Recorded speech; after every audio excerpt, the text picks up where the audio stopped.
I'd like to call the governing board meeting for the Liberty Elementary School District today, Monday, April 24, 2023, to order here at the Jerry Rovey facility. We have all 5 board members present. Board member Parks, Aguirre, Bixler, Kenyon, and myself. Next item of business will be item 1.2, Pledge of Allegiance. Board member Parks, can you please lead us? Pledge allegiance to the flag of the United States of America and to the republic for which it stands, one nation under God, indivisible, with liberty and justice for all. Next item will be number 1.3, approve regular agenda. Mr. President, I move that we approve the regular agenda consistent with board policy BEDB and temporarily suspend governing board policy with which this agenda may be inconsistent. I will second that.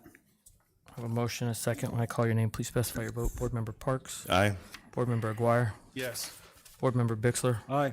Board member Kenyon. Aye. I'm also an aye. We will show that approved 5 yes, 0 no.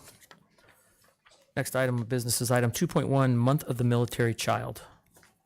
It's Balsam. Good evening, Governing Board. So April is Month of the Military Child, and we wanted to take a moment today in recognition of this holiday and talk about its purpose. Slides. So, oh, sorry.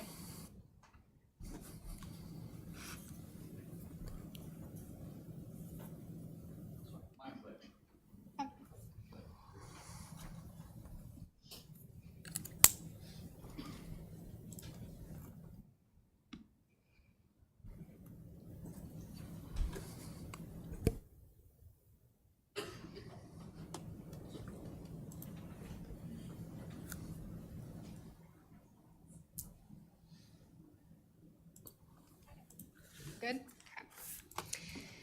So during this month, Arizona selected April 21st to be its official day of celebration for Purple Up for Military Kids Day.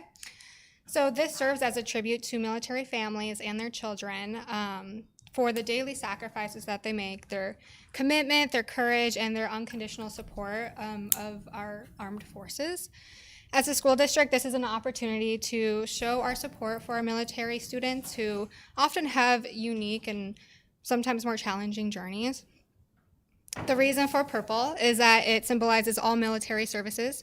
So if you combine Army green, Air Force blue, Marine red, and Navy blue, you get purple.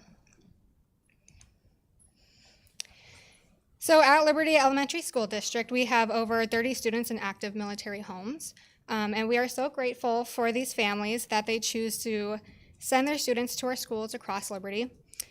We have invited them to be here tonight, so if you're a military family, can you please stand and be recognized? I think we have one.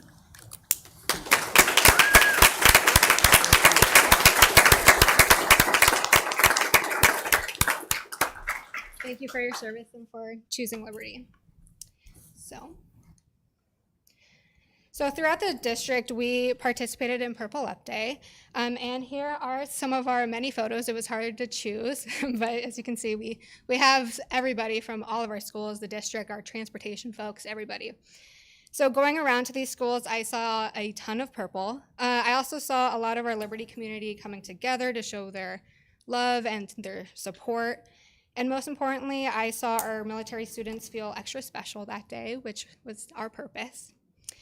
I plan to have a representative from Luke Air Force Base join us this evening, but unfortunately she can no longer make it due to an urgent family matter. She apologizes, but she was kind enough to drop off some materials for us and some goodies for our families, so I will be sharing those with our students. But that is all I have, but before I finish, do you think we can get a picture with our military family and our board right now? Sure, be great. That's it. Thank you.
Thank you, and thank you to all of our military families and students. I think sometimes that we know the military members themselves give up a lot of their lives for our freedom, but the children do as well. So, thank you. Next up will be item 2.2, the Gordian Group presenting a strategic capital planning report. Good evening, Mr. President, members of the board. With us tonight for this overview of the results from their work as it relates to the district-wide strategic capital planning is Mr. Chad Hancock. Mr. Hancock is an area manager at Gordian with 7 years of experience delivering facility solutions to education facilities across the country. Mr. Hancock seeks to serve as a strategic partner to leaders by providing the data and information needed to cultivate knowledge and drive action on campuses and school districts. Mr. Hancock has worked with over 50 institutions, providing the full suite of Gordian solutions from facilities benchmarking and campus sustainability to facility condition assessment, serving a range of large public universities and school districts, to private colleges and preparatory academies. Mr. Hancock. Thank you, Beth. And thank you to the board for having us tonight. Just start off by, again, thanking Beth, Jason. They've been integral in the analysis to this point. I am aware of my time. I have 15 minutes, but this is a very robust analysis that we've completed. So if there are follow-up questions, you can find me through Jason, through Beth. We'll answer any of those at any point in time. For today's presentation, we're also going to focus on where we've been so far within the process and what those next steps will look like. As we are, I'd say, about 70% through our work. The initial data set has been created. We'll report on that, and then we'll leave you with what the next steps will look like. As far as Gordian goes as a company, we are an advisory firm that supports institutions throughout the entire phase of construction life cycles. From the planning, which is where we're dedicating our efforts with the Liberty School District, through procurement, through operations, through the estimation of projects. Through our planning platform, we're able to help districts like yours identify what their most critical needs are from a capital planning perspective and ensure that their resources are aligned in those areas. Oops. As far as our process goes to get to this point today, this is a very tip of the iceberg view of the information we've assembled for the district. This information came from site inspections our teams have performed over the course of a week here on site. We then categorized all that information, ran it through our higher education school district costing model, and then have met with the facilities team to vet and verify that that information is correct. From there, we plan to further integrate this data into the strategic plans and goals of your school district. For today's agenda, I've broken down the presentation into 4 sections. The first of those will be an overview of your district space profile. The space of your facilities is going to be the primary driver of the need that we're seeing through our assessment. As you might expect, and you've experienced, whether it be your vehicle or your home, as things age, they're going to have requirements to be replaced. As they age further into the future, those requirements become more and more expensive. As it stands today, 85% of your school district was constructed from 2005 and onwards, with 25% of it, in fact, being constructed in just the last few years. Although your facilities are younger, they still are hitting their first life cycles and requiring some investment. As we set the foundation for what that capital assessment is and the space and age of that assessment, we'll then go into the detailed needs of what the next 10 years looks like for your school district. When we talk about a 10-year planning horizon, that's enough time for us to get ahead of certain items, not too far out where we find that the plan becomes uncertain, and not too short focus where things are changing and we lose track of our long-term goals. As it stands today, we've identified nearly $29 million of capital reinvestment needs into your facilities, 11.4 of which is defined as backlogged or past due. Doesn't mean broken. There's not $11.5 million worth of broken assets across your sites. These are simply things, if resources were available previously, they would have been addressed. One thing to point out on your previous read ahead, the second bullet point was listed as Las Brisas at a different level. We did make a correction to this to identify the correct Estrella Mountain has the most 10-year need at $7.3 million. As far as the type of need that's consisting within this database, 7.3 million of that is identified as interior shell replacements. Interior shell would be your carpets, walls, roof, ceiling finishes. As we progress in the presentation today, we'll finalize the content by talking about net asset value. It's a way to look at your facilities from a more strategic viewpoint. And then we'll conclude with next steps. Next steps is going to largely consist of strategic initiatives to proceed following today's presentation.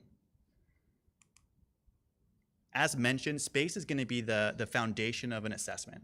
Because of when your buildings were built, we'll start to assume, and with very great accuracy, what the needs that are coming due in your facilities will look like. On this chart, we see the trends of construction of both our national database in the light gray mountain to the back, as well as your school district in the line across the chart overlaying that mountain. This chart is also broken down into 3 vintages of construction. That'd be space built previous to 1950. We call that the pre-war era. Those facilities were built to last. Those are the buildings that some would call the buildings with the good bones. Not a lot of that exists on your campus outside of a few historic buildings that are still sitting at your Liberty campus just across the way. As we move into the 50s to the 90s, we deem that the post-war modern era. Buildings were built with more quick fashion, and then in turn, the quality was lesser. In those buildings, we see the life cycle shortened and more frequent repairs occurring. As we move past the 90s, we now move into what we call the complex era.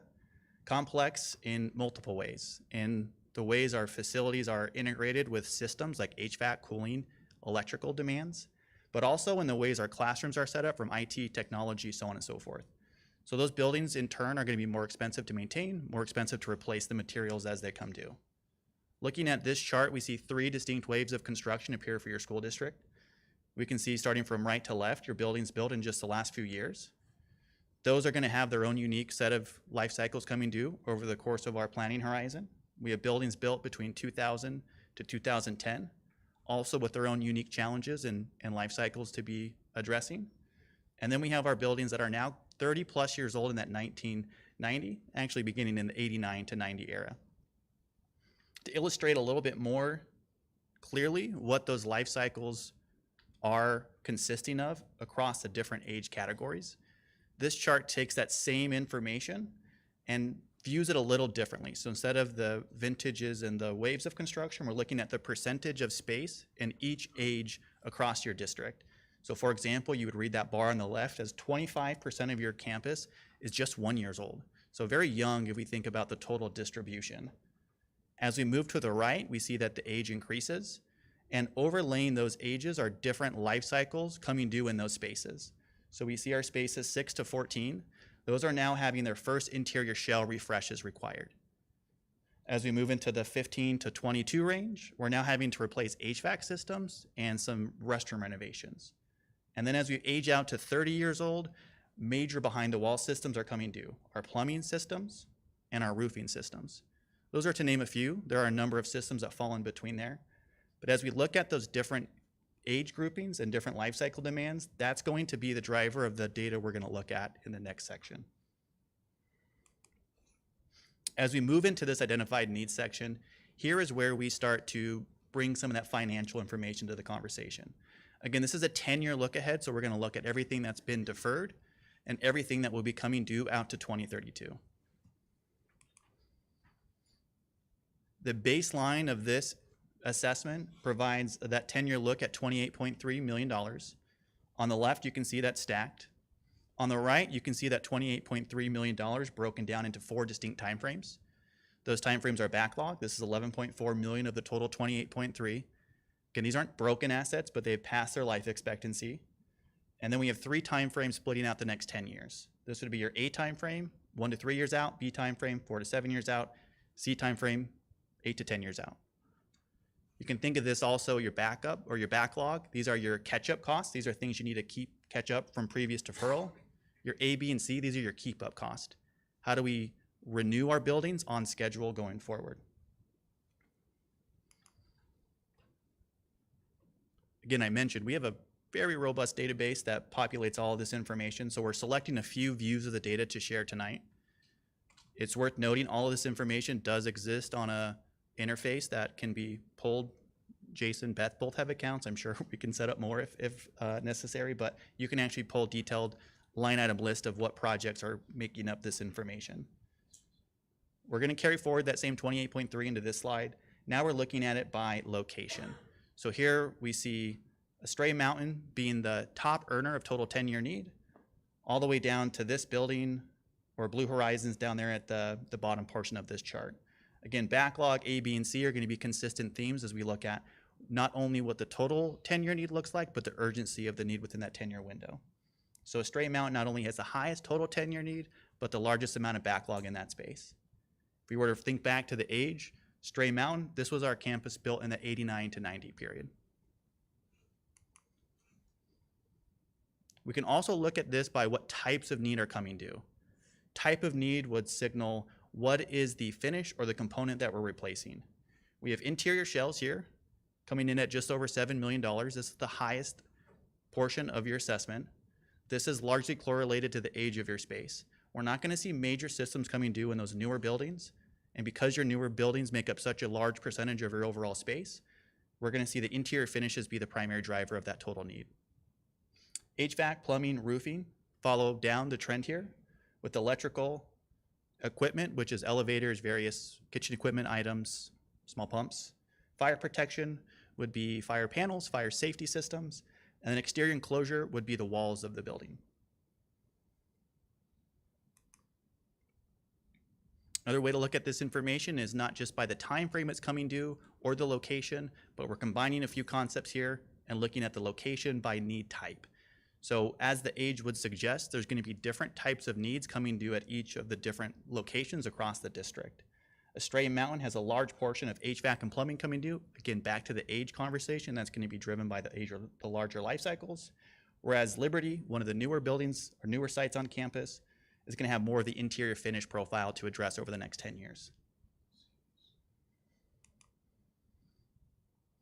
Lastly, we're going to look at net asset value. Net asset value here is a measurement of the percent good of your facilities. This inherently creates a strategic investment plan that outlines how we should be thinking about future investment into these spaces. We have 4 distinct investment categories as it pertains to net asset value. As buildings are higher on this scale, you would think of them as better condition. So 100, brand new building, not a single thing wrong. As we get down to 0% value, that means there's more capital requirements coming due in that building than it would cost to replace that building entirely. As we start on the top left of this, we have 4 or 5 different locations, all in what we would call the keep up category. These are NAVs 85% and above. We would say these are the buildings that are good and are worth investing back into. We want to preserve the goodness of these assets by stewarding them and making sure that their life cycles are continually met. As we move down the scale, the decision of which projects we're going to invest is a little bit less clear. When the building's replacement value starts to be outweighed by the total capital cost, we need to determine if it serves a long-term purpose to our institution, and how are we picking projects that are not just one-offs, but we can combine and grow economies of scale as replacing not just one HVAC unit, but a system of HVAC units across the facilities. Worth noting on this slide, this is a roll-up of campus or location, and these can be broken down to individual buildings. So the detail does go down to a building level, just not shown in today's presentation.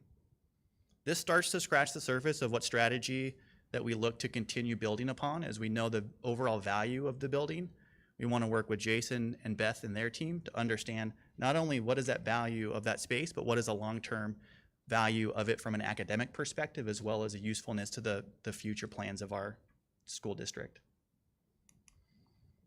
So for next steps, we've outlined 4 key areas to continue working with the facilities team on. We look to complete this by June. The first of those is to develop project scoring and refine some prioritization tools.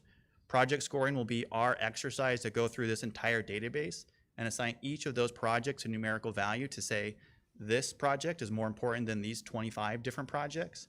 That allows us to be strategic, not only in the projects we're picking, but the projects we're deferring. One of the most critical elements of a capital plan is understanding resources are limited, and we're going to have to make a very clear decision on both ends of the spectrum, where we're investing, where we're deferring. From there, we'll develop a 10-year funding plan. We'll incorporate resource availability and how that starts to impact the net asset value and the overall backlog across your school district. We'll have the capability to model and measure different impacts. And then lastly, we'll hand off this cloud platform in its entirety train the team so that they can keep this as a continued software service to complete projects as they're coming due, report back on whatever cadence is appropriate to update the board on progress. So with that, I am going to open it for questions. Members, anyone questions? I just had a question. When did we contract you to start this? I believe it was November of 2022. Is that right, Beth? Okay, thank you. Mr. President, I do have a question. Go ahead. You're talking about the older buildings and the interiors and HVAC and roofing and so on. In my life, when I've worked on an older building that needed upgrading, I ran into additional problems because what was installed did not meet the code of what was going in. Yep. Are we running into that? It hasn't been apparent in the newer facilities, of course. Anything past 2005 is going to largely be eliminating those criteria. As we think about the buildings back from the 60s and maybe early 90s, if it was built within a code structure, then they're not required to update them until a major renovation project has happened, which we haven't scoped major renovation work. At that time, we would be able to uncover any of those additional code compliant. So as far as you know, nothing at this point. As far as we know, there's no code compliant issues across the school district. Thank you. Anyone else? Just had a quick question. If we can go back to slide 7, just for clarification, you showed a backlog of, so we show 10-year needs 28.3 million, a backlog of $11,441,301. That's essentially all deferred maintenance. That's kind of a ticking time bomb for us. That's another synonym to backlog would be deferred maintenance, and I would say ticking time bomb would be more appropriate in a situation of older facilities. The fact that a lot of this is interior shell, I would say there's not a large sense of urgency that things will be closing the facility. Okay. I think right now, and that's actually a good segue into a point I should have made, is you're looking forward on a lot of this stuff. A lot of institutions that we work with are so far backlogged with critical assets like HVAC, electrical, plumbing, that they do face the risk of closures and shutdowns. You're in a position where your backlog risk is largely driven by keeping users happy, keeping the people who work and operate these facilities enjoying their spaces. Thank you. Got one? I just want to say thank you for this presentation. It helps open my eyes on kind of what the district's dealing with. So part of that backlog, and I see a lot of that, is attributed to, says the HVAC system or plumbing or electrical. Those are the three big ones. But again, that doesn't necessarily mean those items are like ready to break or fall apart. It's just what could have been that deferred maintenance that we've put off because we haven't needed to use it. With what you do with this, that $11.4 million of the backlog, what are your thoughts on how much of that are we actually going to have to use versus what was just kind of pushed out there as this should have been something taken care of, but Yeah, I can see you inching to your microphone. Oh, too. I'm not terribly itching. I can respond to the question though. thank you. So part of the issue is that when you stack deferred maintenance on deferred maintenance and stack deferred maintenance on top of that, what happens is you lose a level of prioritization because now things that become a high emergency, now you're taking up the deferred maintenance dollars that you have available to use towards that, and everything gets pushed out. I'll give you an example. So district additional assistance in the past 3 years has just now ramped back up to where we're getting closer to what we should have been getting all along. And in 2008, 2009, basically all district additional assistance funded towards districts went away. So we have a set of scheduled replacement schedules for furniture, carpet, interior and exterior paint. that all of those things have stacked because we didn't have enough money to do one or several of those projects. So I would suggest that all $11.7 million is really super important, because to Chad's point just a moment ago, when you defer that further, what once was $3 million now becomes twice that. So it's just about the prioritization. So I think the next steps in our process in terms of that prioritizing and what really in terms of where it's at, what it is programmatically, systematically, will then provide us opportunities to utilize the available dollars that we have. Perfect, thank you. And I do want to thank administration and even the previous boards that have, focused on this. And obviously, as was noted tonight, we're not sitting in a horrible place. I mean, compared to other districts, it sounds like. So thank you all for that. Members, any other comments, questions? Okay, thank you very much for your time. Appreciate it. Hear you're in a little warmer weather than you're used to. I'm actually local. I'm from Oh, okay. East Valley, but some of my team members Ah, probably a little a little warmer? Okay, great. Our next item is 2.3, the fiscal year 2022 audit report. This will be done, Ms. Strickler can set it up for us. So, yes, so coming live to us from Texas is Mr. Chris Goldman. Chris is an audit manager with Heinfeld Meach and a licensed CPA in Arizona and Texas. He has been a supervisor on more than 170 financial and compliance audits for governmental and nonprofit entities, including 85 for school districts and public schools. Chris has supervised the Liberty audit since fiscal year 2018. Chris? There you are. Thank you, Beth. I appreciate that introduction. Let me see if I can launch my presentation here. Hopefully it goes well here for me. Can you all see the presentation? Yes, we can. Perfect. Well, good evening, Board President Todd and members of the governing board.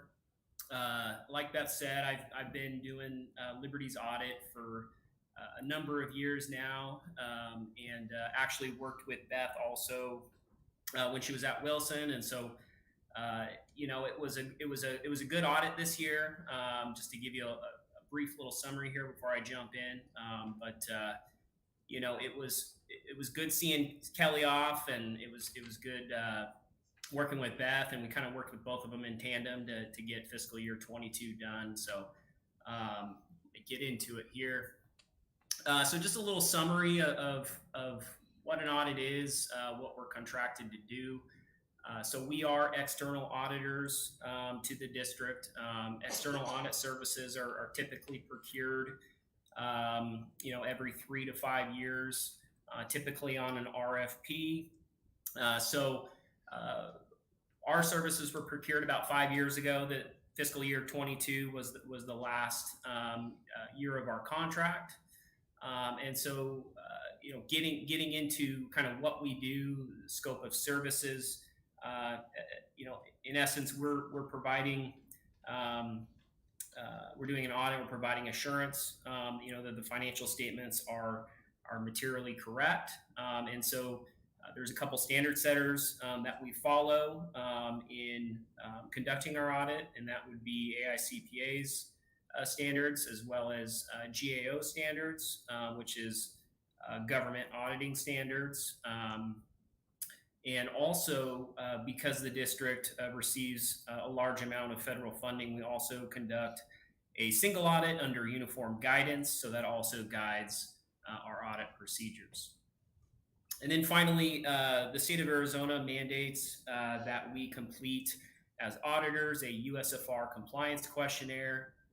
It's quite voluminous. It's essentially, well, like it sounds, or like it's in the title, it's a compliance questionnaire. So it's several pages of questions, internal control driven questions, and we'll get into that a little bit more. But essentially, we have to gather evidence to respond whether the district is in compliance with those requirements set by the state. So there's a few reports that we issue in connection with our external audit. First one I wanted to mention was the communication to governance. So this should have been received by the board probably late December, early January. And essentially, it's just kind of a brief overview of the audit, how it went. And there's a number of things that we touch on. I'll get into that in just a moment. And then also the largest report that we issue and compile is the annual comprehensive financial report. So that's the district's financial statements, as well as some supplementary schedules. And then also the single audit reporting package is another report that we issue, as well as the USFR compliance questionnaire that goes to the Auditor General. And so I believe this is actually the first of two presentations you're going to hear tonight on the audit. So I apologize for that if this is monotonous or boring, but I believe that this presentation is just informational, and then Beth is going to do a presentation a little bit later tonight, in which the board will accept the audit reports. But happy to answer any questions that you may have. But I did see that on your agenda that Beth is going to be probably going a little bit deeper into things. This is the audit timeline. This doesn't really differ much from year to year, because we've done the audit for Liberty for several years. We kind of get into a groove, we get into a schedule that works for both the firm as well as the district. And so the engagement letter is issued in April, or was issued in April of 22. We come out and we do preliminary field work in September of 22, and typically what that looks like is usually there's 3 to 4 people on site. I was there along with a couple staff members back in September, and really the focus of that visit is looking at the USFR compliance, of the state compliance, looking at internal controls over the financial statements, internal controls over compliance, and then also performing tests of compliance with respect to major federal programs. And so that's really the focus of the September 22 visit, because at that point, the general ledger hasn't been closed out. The state requires the books to be closed by mid-October. And so in November, when we came back, we completed those tests, those remaining substantive tests over the financial statements and just other kind of cleanup work or leftover work from preliminary field work. So once we get done with our field work portion of the audit, it moves to the kind of the conclusion and the compilation stage, in which we compile. We're also contracted by the district to compile the annual comprehensive financial report, as well as the CFA, which is included in the single audit report. So we compile those. It goes through a number of quality control checks, and then it goes back out to the district to review for a couple of weeks, because ultimately management's taking responsibility for these financial statements. And so Beth, and I know Beth and Kelly were both there at the time the draft was sent out, so they both performed their review of it. We also sent out a checklist to aid in that review, and we ended up issuing our audit report at the very end of December. There you can see December 22nd of 22. All right, so just like I said, I was going to do a brief overview of the communication to governance letter that was sent out to the board. So some of the significant items that are addressed in that letter are estimates, whether we feel that the estimates are fair, and we do. We feel that there's a good basis for the estimates made, and that district doesn't make a lot of estimates. It's really limited. So for example, determining useful lives of assets is an estimate, as well as some of the actuarial assumptions that go into the district's pension. And so we look at these during the course of the audit to make sure that they're reasonable. We also experienced no difficulties in performing the audit, no disagreements with management. In fact, we actually worked really well with management. No concerns there. And then also management has provided all the required representations. That's really referring to the management representation letter that's sent at the conclusion of the audit, in which management is asserting to a number of things. That they've provided everything that was requested, and that the financial statements are complete, nothing's omitted, for example. And then also just to note that we are independent with respect to the district, and that is stated as such in the communication to governance. So I think this is probably an area that Beth may go into a little bit deeper. I apologize, Beth, if I'm misspeaking or stealing your thunder, but just real brief overview here of the ACFR. We did issue an unmodified opinion on the district's report, so that's otherwise known as a clean opinion. Just did want to note in our opinion letter or our auditor's report that there was a implementation of a new accounting standard, and that was the new lease standard, which didn't heavily impact the district. There were a few tower leases that were required to be put on the balance sheet.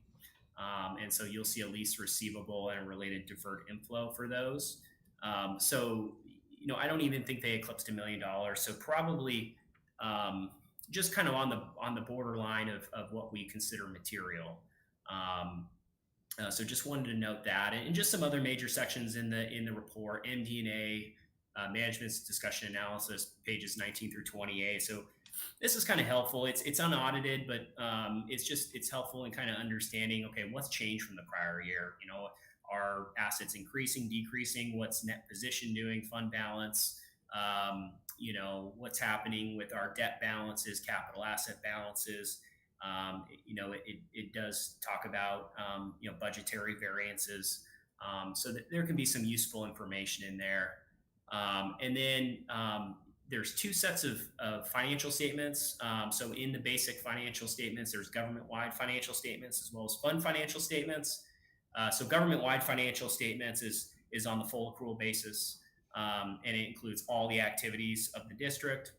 And so these statements more mirror kind of what you would see in the private sector. Again, full accrual, so you have all your capital assets, all of your long-term debt, including bonded debt, there on the balance sheet, as well as a statement of activities, which is your operating statement.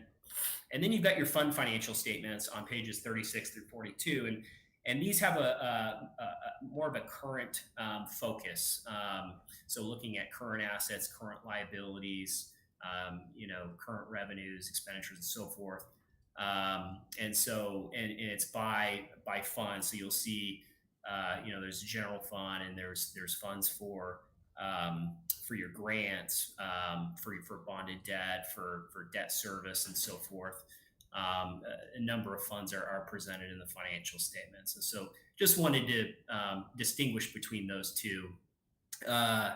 And then also the notes of the financial statements, pages 43 through 64. So these are really just to complement the financial statements, provide a little bit more info on the balances that are presented. And then finally, a statistical section, which is not required by GAAP, but it's kind of, the district kind of goes above and beyond in preparing an ACFR, which GFOA and ASBO requires a statistical section to be included if you do go out for those awards and produce an ACFR. And so again, this is unaudited, but it is a good tool. It presents trend data, financial data over 10 years, some demographic data, operating data. So that could be helpful as well. The single audit. So when you look at the single audit report, and none of these reports are attached to this agenda item. I think they're attached to Beth's agenda item later. But when you look at the single audit, you look at, I believe it's the last page of the single audit. It provides a really nice overview of the audit and if there were any findings. And I'm happy to report that there were no findings. So there's a couple sections. There's internal controls over the financial statements, and then there's federal compliance and internal controls over federal compliance. And so if there were any, if we detected any non-compliance, material non-compliance, we would have to report that. Or if there were any significant deficiencies or material weaknesses over internal control, we would have to have to present that in the report. Fortunately, we didn't have anything that was reportable in the report. And just to note too, the major federal program that we tested for fiscal 22 was the child nutrition cluster.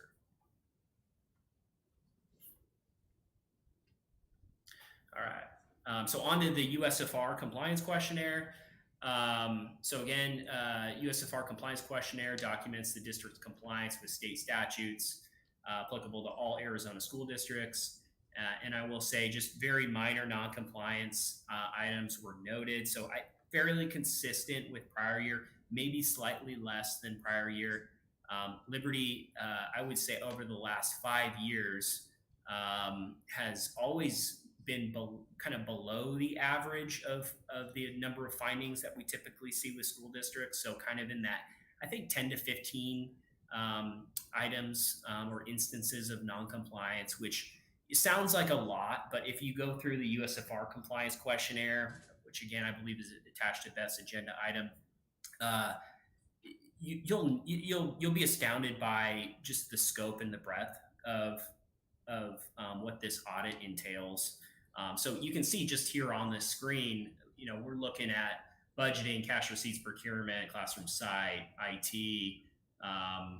We look at capital as well. It's not on here. Student attendance is a big portion of it. Student activities, transportation. So it's very in depth. And I will say, the stuff that we know pretty at Liberty and then at most districts is, student attendance. There's just a lot of requirements with student attendance. And so we did note a few instances of non-compliance with those requirements for over student attendance, some timeliness of deposits of cash receipts.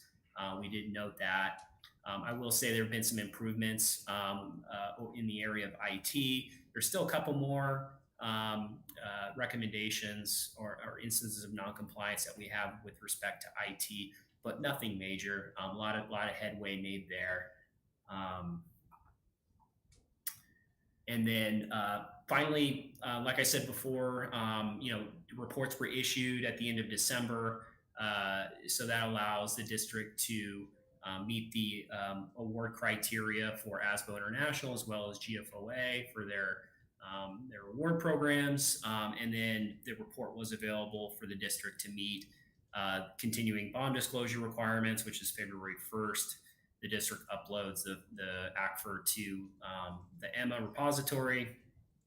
And also they were available to be issued on time to the Auditor General, CSS, as well as the Federal Audit Clearinghouse. So finally, like I mentioned before, Beth and her team were a great help to us in getting the audit done. Always really enjoyed working with Beth and the rest of the team out there at Liberty. And just wanted to note too, I mentioned the lease standard was big for fiscal 22. Just big for government in general, not so big for Liberty, but it did require a lot of legwork in combing through lease agreements to see if they meet recognition criteria. But there's also a new one coming down the pike for 23. I don't think it's going to have a material impact on the district, but again, it's going to require some resources to research whether some of the district's subscription-based information technology arrangements require financial statement recognition. So, a lot of software now is cloud-based. It's on a subscription type of agreement as opposed to buying licenses or perpetual licenses for software. So GASB has recognized that trend and is now requiring financial statement recognition. So I just wanted to mention that in my final comments. And so with that, I'm happy to take any questions the board may have. Questions from the board? Mr. President, I really didn't have a question. I just want to thank Ms. Strickland and her team. Thank you so much for getting this prepared and so well produced. So again, job well done.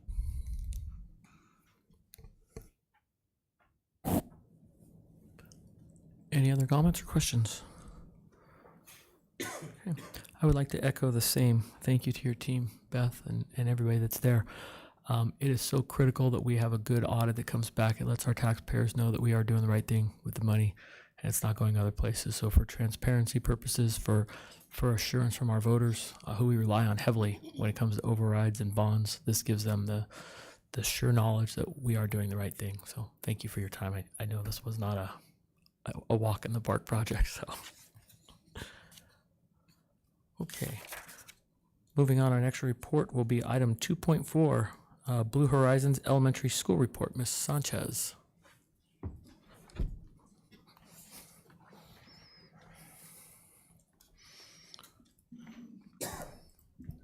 Thank you, President Todd. Good evening, Governing Board, District Admin, and audience. On behalf of Blue Horizon Elementary School, we would like to thank you all for all of your support. We're tall people, so we're gonna fix it. We're gonna fix it.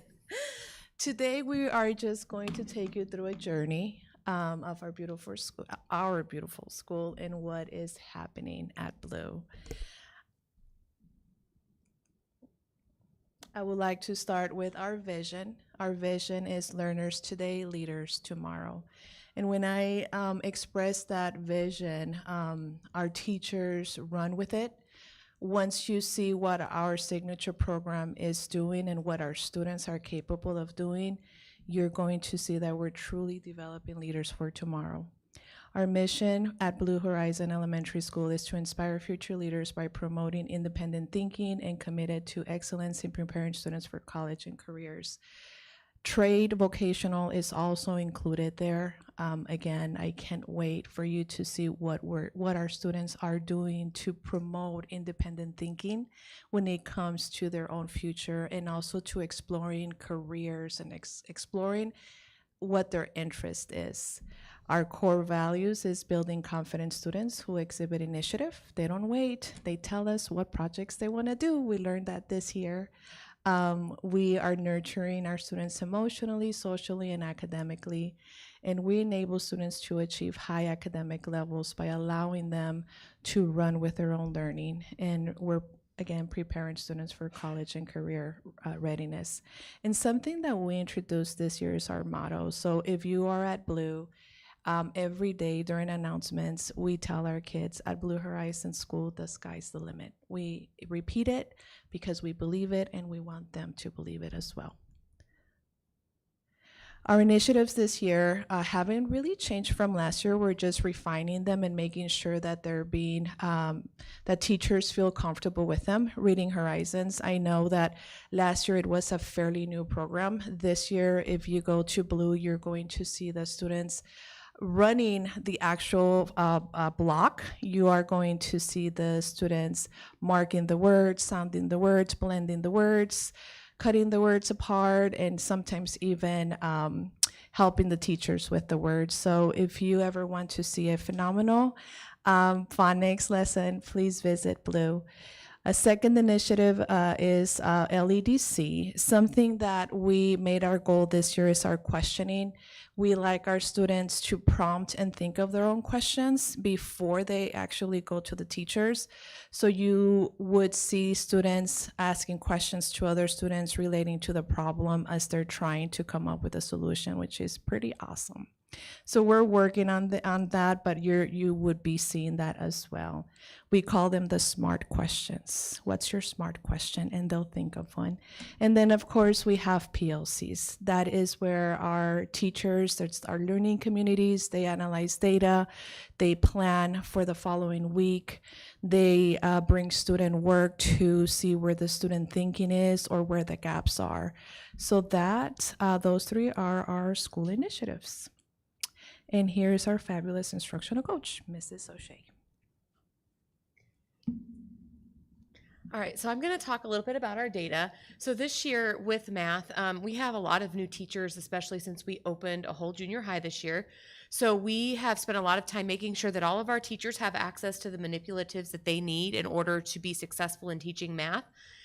We have worked on implementing strategic conceptual math teaching in grades 1 through 8. specifically working on PDs, teaching teachers how to think about the questions and how to push the learning forward. In fact, one of our 5th grade teachers actually had her students choose which group they wanted to go back and revisit, and then ask the question, well, where did you get this answer from, or how did you get this? And the students were going back and forth and having a really good discussion on how they solved those math problems. We've spent a lot of time with our teachers observing peers, both at our school and at other schools, and we have been writing CFAs to help drive instruction. We also have utilized our learning acceleration specialist, who is with us from the county, to work with our teachers in instructional cycles.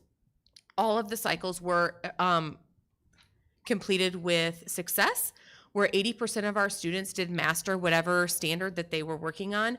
They did focus on the math standards in fractions, which is what our district initiative is and our school initiative is. So that was a really nice, she was able to go in and work with each of the teachers within a grade level and help them to be more successful and to think through, well, my students got stuck here, what do I do next? Or how do I push them forward? So that was a nice piece. We also implemented tip charts. So if you walk into our school, you're going to see tip charts, which are anchor charts that talk about the term, what that term's definition is, and then a picture of it so that students have something that they can go back to if they get stuck. And in all of our classrooms as well. We also have talked about which scaffolds are going to be best to help jumpstart our lessons and to make our students more successful. Then going into our K through 3, we have our Acadience data. At the beginning of the year in K through 3, every student was in 30 minutes of Tier 2 intervention every morning, with the exception of Wednesdays. Each grade level has 7 to 8 instructors during this time, so we're really able to break those groups down and make them successful.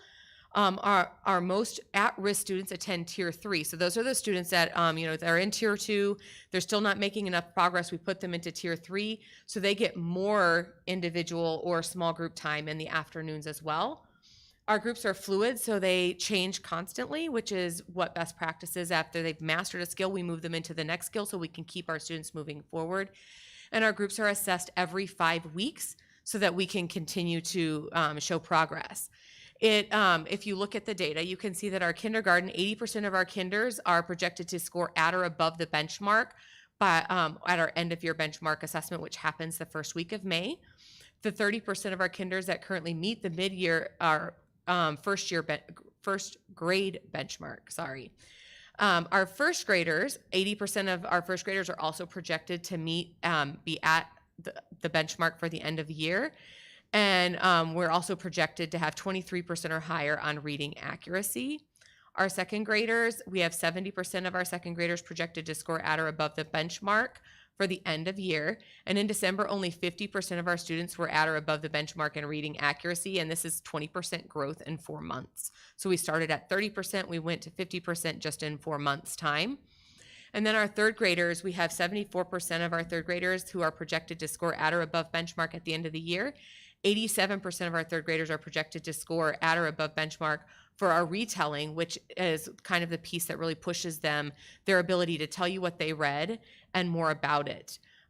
We've done novel studies, and our walk to read cycles are constantly changing and focusing on, well, what's next? Where do our students need to go next, and which students are where, and really breaking them down into those pieces and parts. And then the last thing that we are looking at for our data is our Achieve 3000, which our 3rd through 8th grade classrooms use. This mainly focuses on informational text, which is another one of our district initiatives. Informational text is an area that we all struggle with. For reading this year, we have focused, we started at a 587 Lexile, and at our mid-year check, we're at 686, and right now that's a 2.2 growth factor. What we want to see is at least one. One means that they are growing at least a year. So right now our kids are growing more than 2 years just at the midpoint. So we expect that they are going to continue again to go far above that by the end of the year. Mr. Minsky?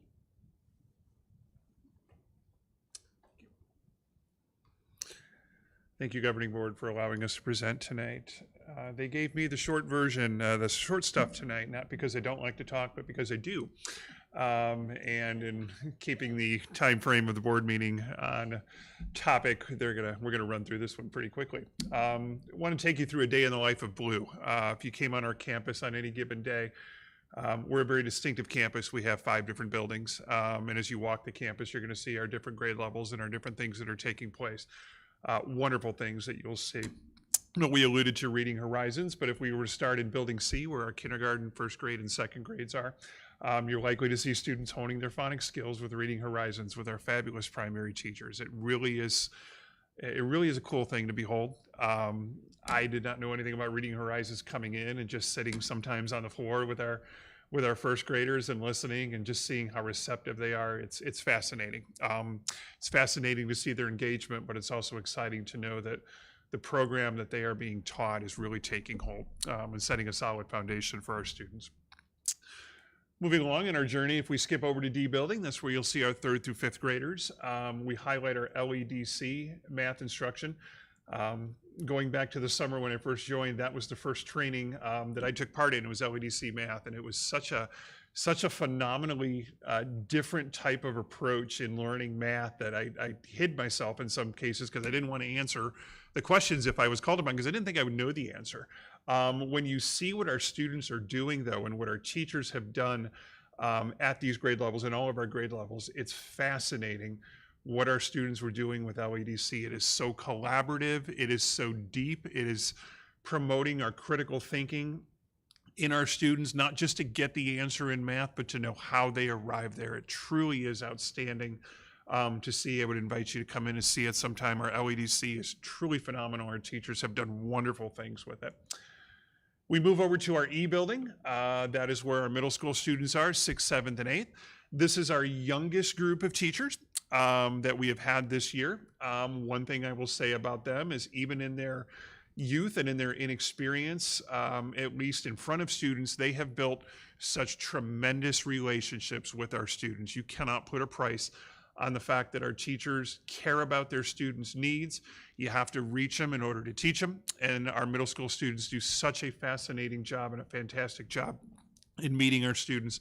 And we have such great middle school students. To have the students just hold the door for you, call you sir, and ask you how you're doing and how your day went. It's great. It's a great feeling to have.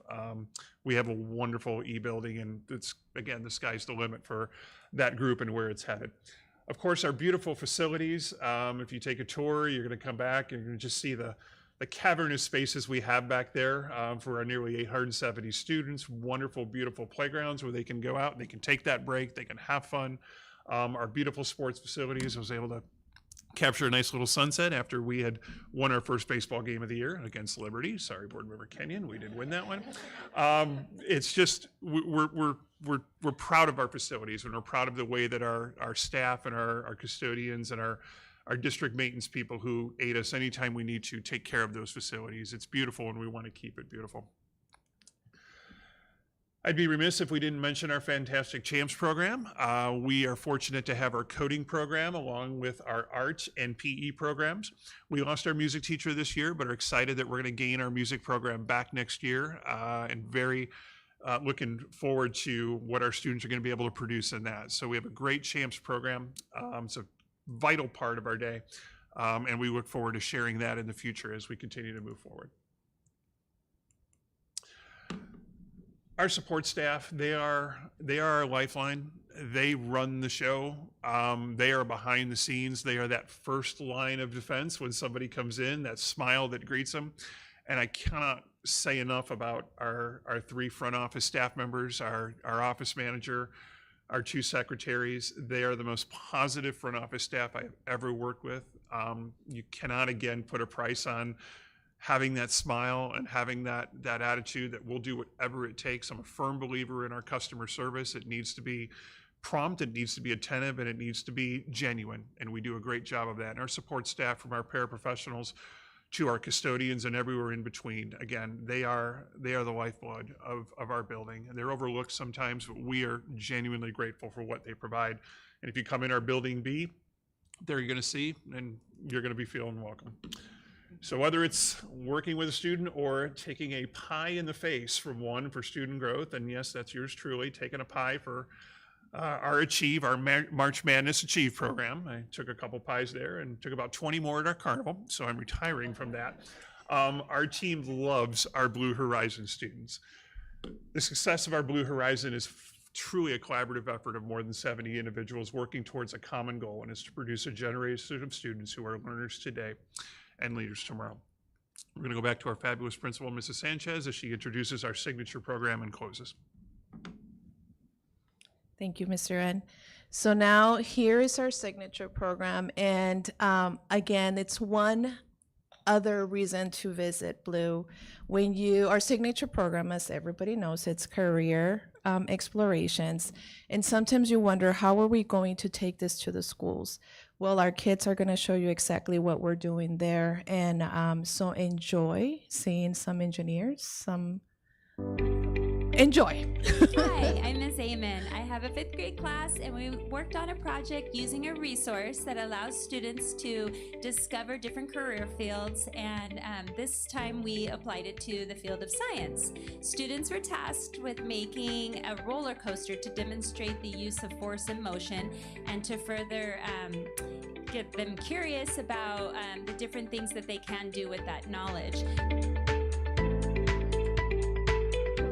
We did something simple. We started off by using force and motion and moved the marble down the ramp. And then when the marble collects speed, we thought it'd be a great idea to add a loop. We stretch out the loop so the marble could go through on the loop properly. After the marble goes through the loop, we put a small turn. We made the turn small so the marble does not lose speed and control. After that, the marble goes into the cup, and that's where the ride stops.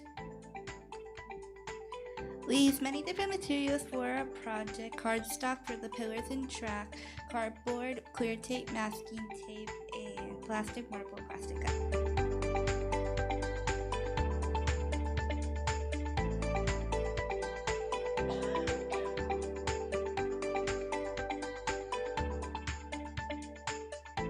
Engineers are people who invent and design machines. Astronauts are people who go to space with machines. Electricians are people who work with machines and electricity. Physicists are people who study the laws of physics. When the roller coaster dropped the marble and it went through the loop, that demonstrated force and motion. When the marble went down, it created force, and the motion was when it went around the loop. I learned that the higher you go, the more things you could add with force and motion. Yeah, I learned that there's a lot of more jobs that you can get with from knowing force and motion. If I grow up to make roller coasters, then that's gonna be a pretty awesome job. So those are just a little bit of the highlights that we get to see. Right now, we have a 6th grade class working on tiny homes, architecture, construction. We just finished another 6th grade cohort, just finished criminal justice, detective, and law enforcement. So not only are they being exposed to different careers, but they're also being exposed to those soft skills. Like right now, I'm very nervous because I'm here speaking in public. When they are in that place, they're not, because they've been practicing since they're in 2nd grade, 3rd grade, and we're pushing it to 1st. So that's our signature program. If you ever want to go and visit us and see what our kids are doing now, or if you want to see them build their tiny homes, just give us a call and we will make sure that you get in there. And then we have one last video. All of us know that Teacher Appreciation Week is coming. We would not be able to do all of the successes and celebrations and the signature program and without our teachers. So this is for our teachers. We hope you guys enjoy it. Thank you so much for being amazing. And this goes to all of our teachers at Liberty 25.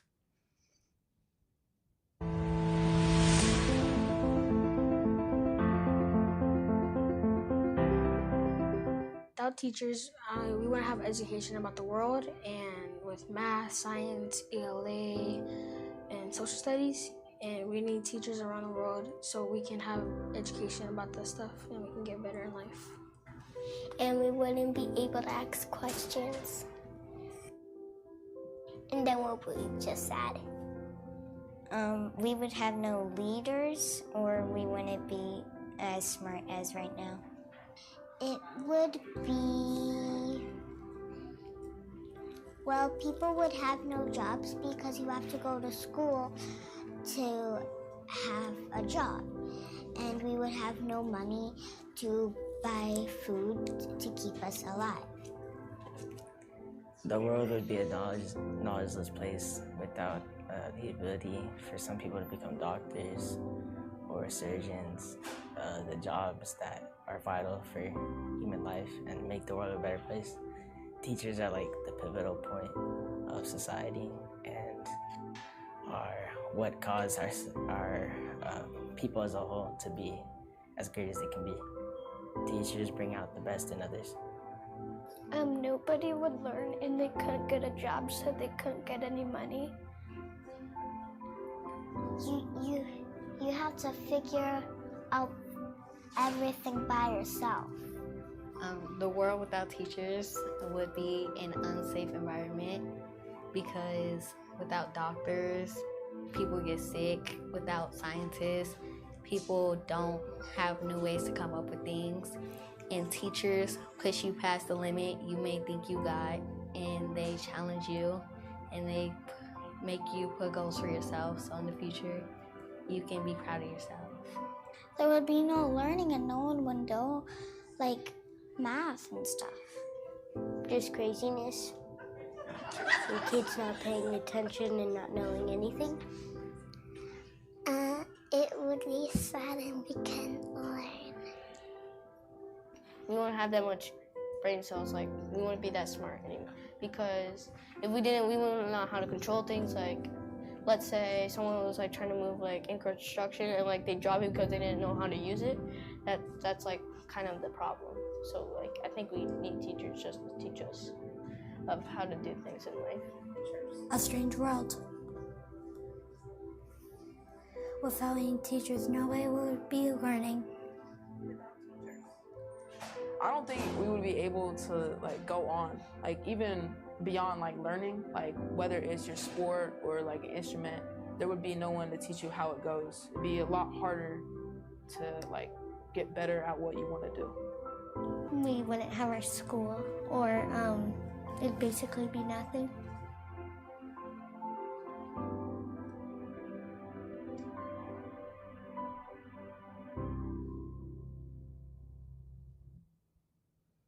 So a life without teachers would be pretty hard. So to all of our teachers out there, thank you so much. Any questions? Questions from the board? Well, first of all, I say thank you for everything you've done. Your reading intervention numbers are amazing, and I applaud that because that's a special place for me. I mean, it's getting these kids up to speed is probably the most effective thing we can do for equality, so to speak, and getting them, prepared for life. So, and watching the progress that we've made K through 3, and then the intervention going forward, I, had the opportunity to visit your school and watch a lot of that, and it was very impressive. It's interesting, the LEDC program. It was probably the most informative couple hours I had at your school. I had that aha moment, and Mrs. Daniels actually jumped up and down that I got it. So it's an amazing program. I see the value in it. It's hard for some parents, but I think we can get to them on this one pretty quickly. But the fact that we're accelerating the learning so the kids can, I just got it. It was one of those things that's like, man, these kids are going to accelerate into middle school and high school with tools we never had. So thank you very much, and we're going to miss you. Thank you. Again, thank you for your guys' presentation. Also, thank you for your dedication to the district. when Dr. Shaw first brought you on, we knew you were going to be a rock star. And you proved it.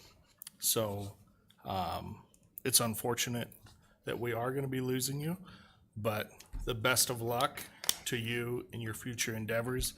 And most importantly, I think what goes without saying is that a strong leader will always choose other strong leaders, and that was done, and that the school is going to continue off of what you've shown.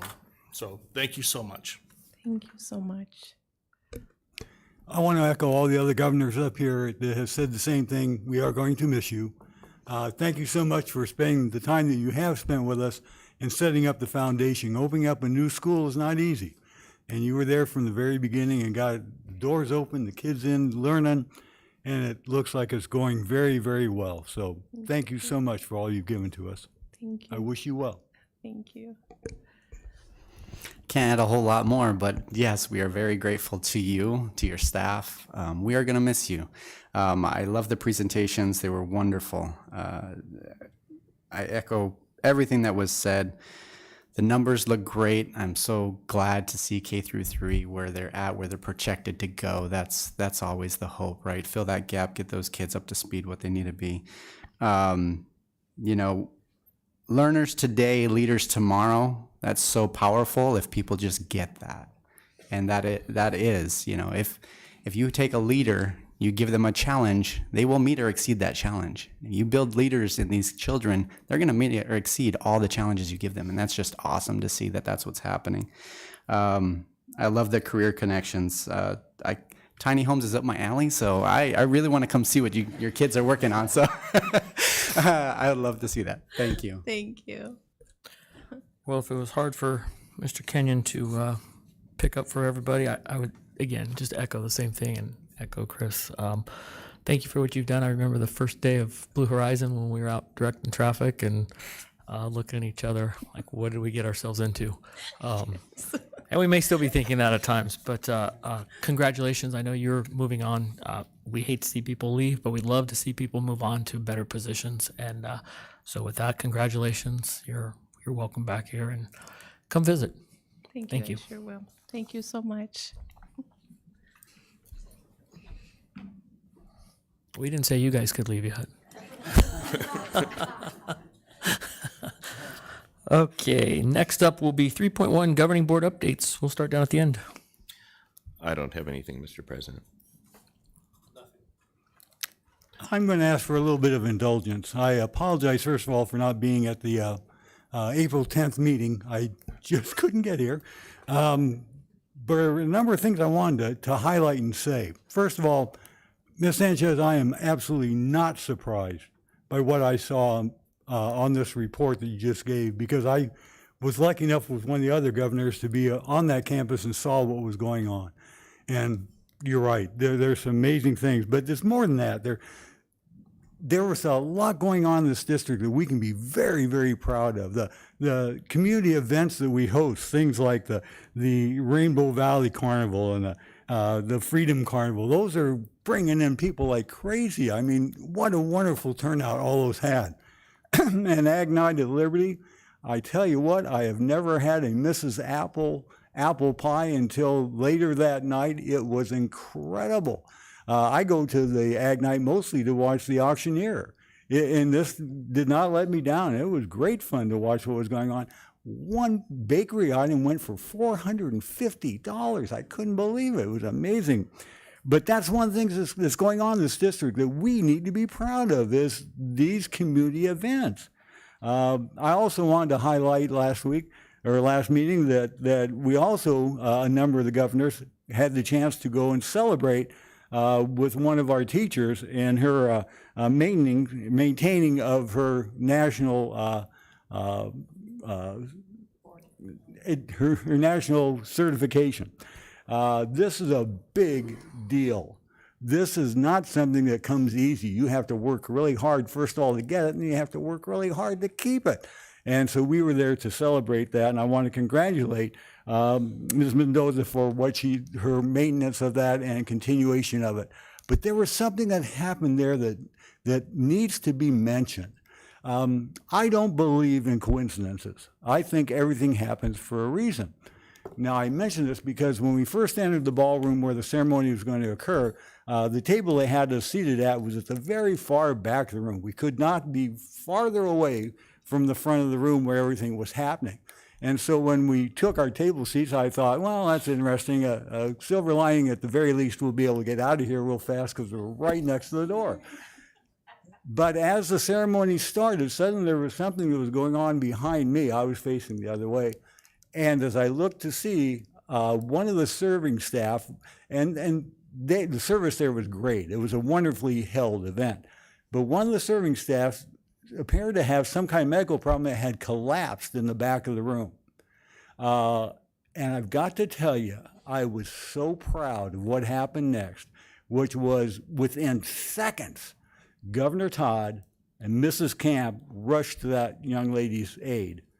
And Governor Todd stayed with that lady until help arrived and she was taken care of more formally. Governor Todd, that was really well done. Thank you. And finally, the campus tours. Oh my gosh. If there's one thing I can say with absolute assurance is that everything you saw about Blue Horizons is happening everywhere in this district.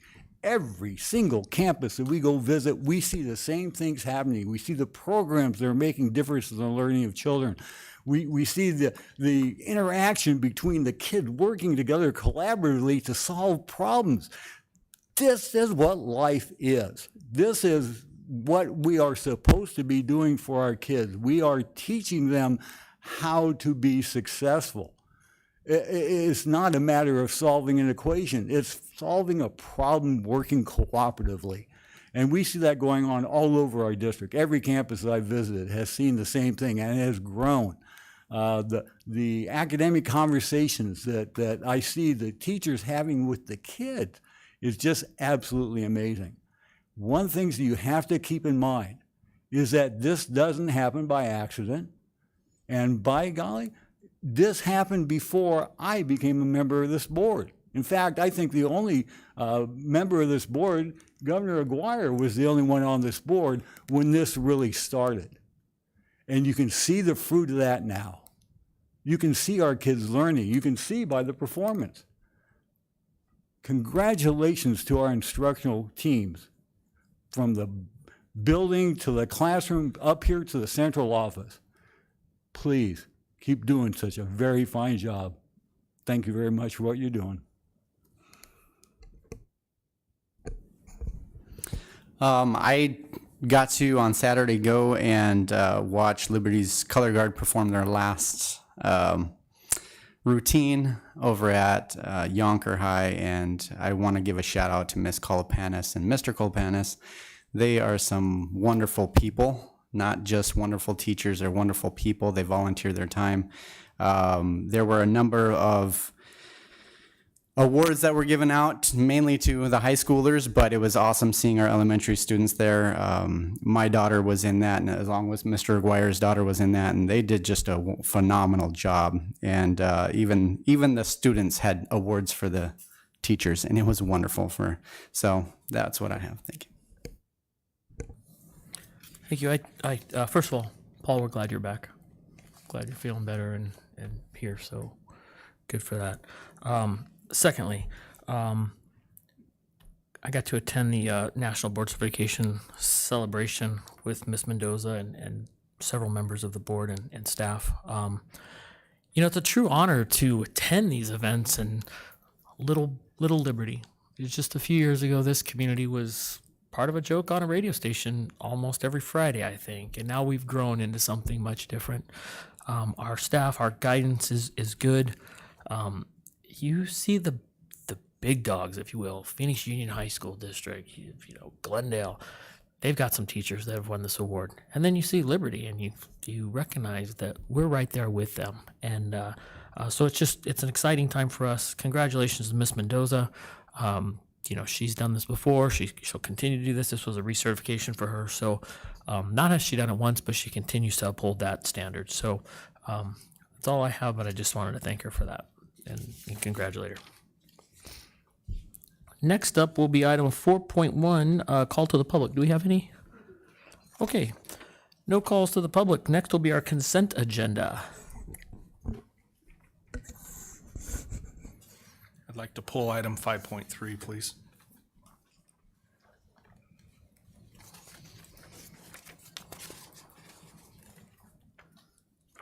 Okay, 5.3 will be pulled. Anything else?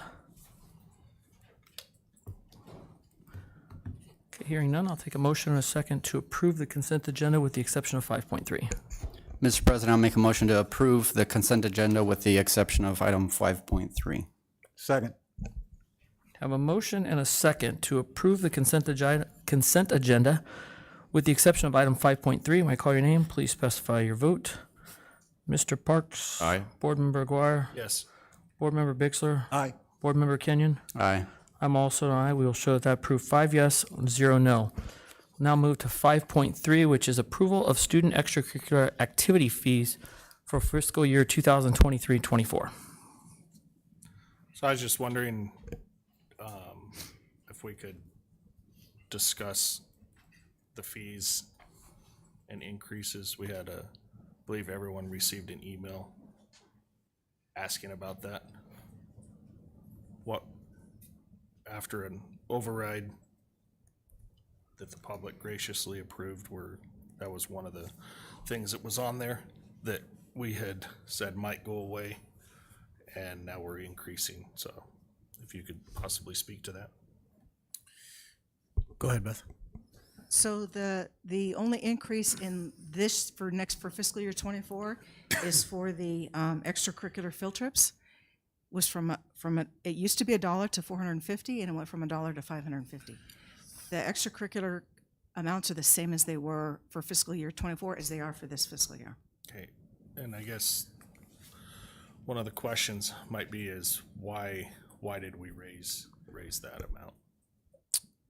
Mr. Guire, I can speak a little bit to that. So prior to us coming up on the override, we had a set amount of activity fees that were less than that. And I think the nature of what this email is as a result of having to kind of close that gap to cover many of our costs, we had to increase these fees. So that was what we had agreed upon last year to do.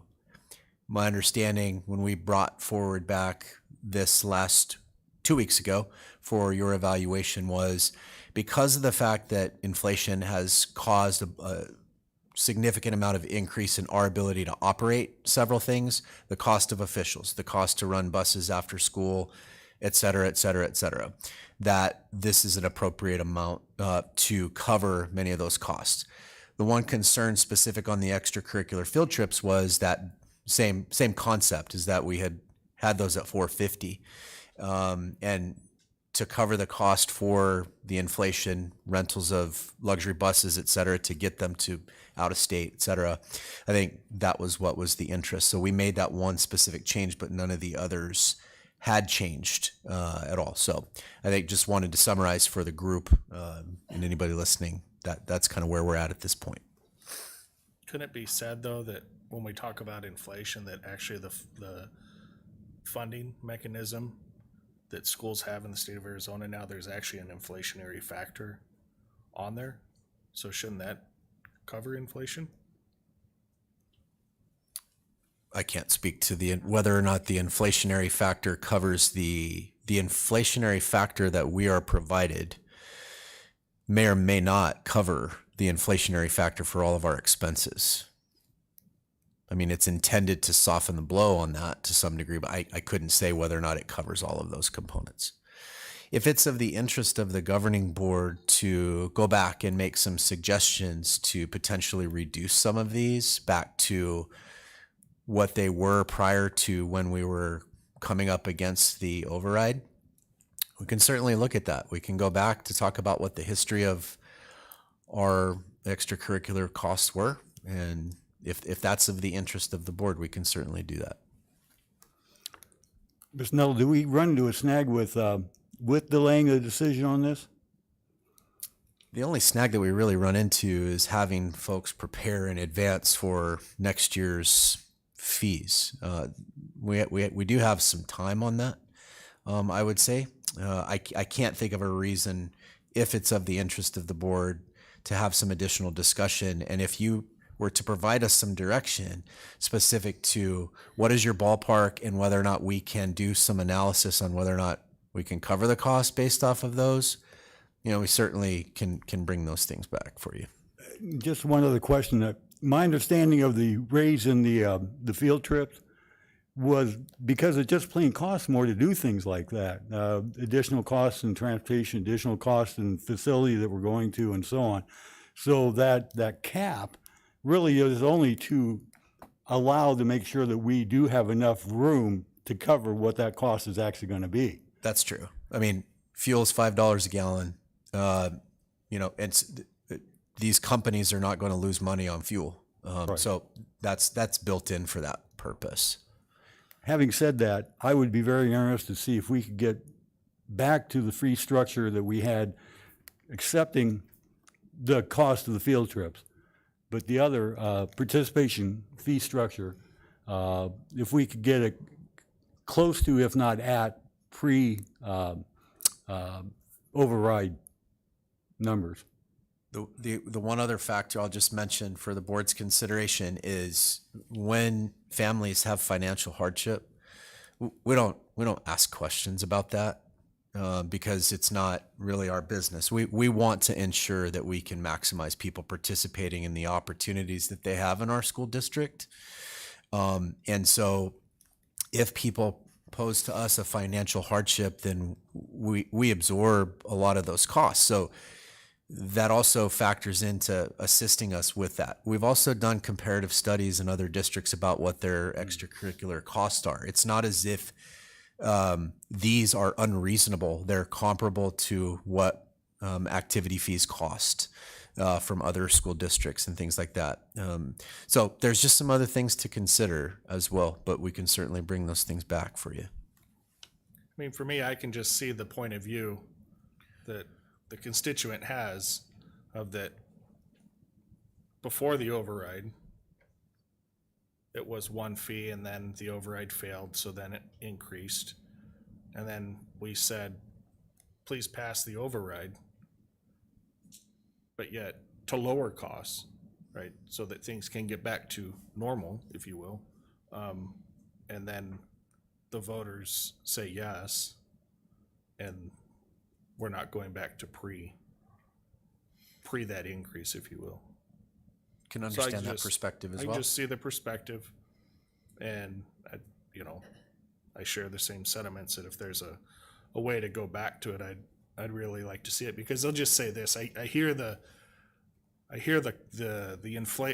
cost of transportation. I hear that a lot, of fuel and whatnot, but we saved a lot of money during COVID on fuel, and I don't see that being reciprocated back to the public in that sense. I understand that cost is there. I don't like to use that as a reason, is all I'm saying, because that's something that goes up and down constantly. Ms. Strickler and I can go back. I mean, if it's of interest to the board, we can go back to the prior dollar amounts for activity fees and do some type of an analysis in terms of participation. I'll just note for the board that we are going back to full sports that we offered before. So when we go back to full sports, you'll likely recall that we had 13 sports and now we're down to 8. We're going back to 13 sports, which increases the participation. But it also adds coaching stipends back into the fray. It adds some other things back in when we go back to many of those things let's just call it restore. All right. So when we're restoring those, we're now going to add some other costs. So we can certainly do a comparison for you. Mr. Nuttall, I recall this. It was a numbered item on the budget, and we all went through that budget page by page and decided which was important. We all had the opportunity to do that. As I recall, We still went, I think, 200 or 250 over budget for programs within the school that we thought were important. My concern is if we go back and redo this, it's going to have a negative effect on our budget moving forward. We're going to have to take a look at the entire budget because we're already over what we decided the budget, what we'd spend on the budget. I'm not saying this doesn't have, merit, but my concern is, do we have the resources to do it even if we wanted to? And I'll go back to the fact we all had the opportunity to put things in a different order as we thought it was important, and we did not do that.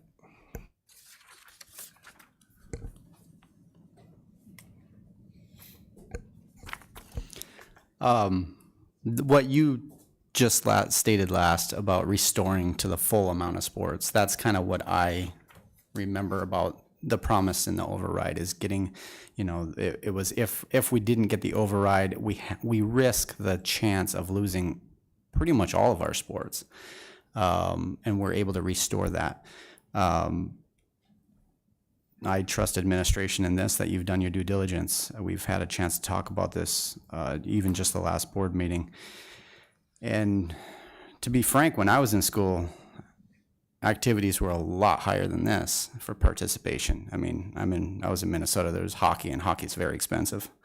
But even that was $300, just to be part of a hockey team.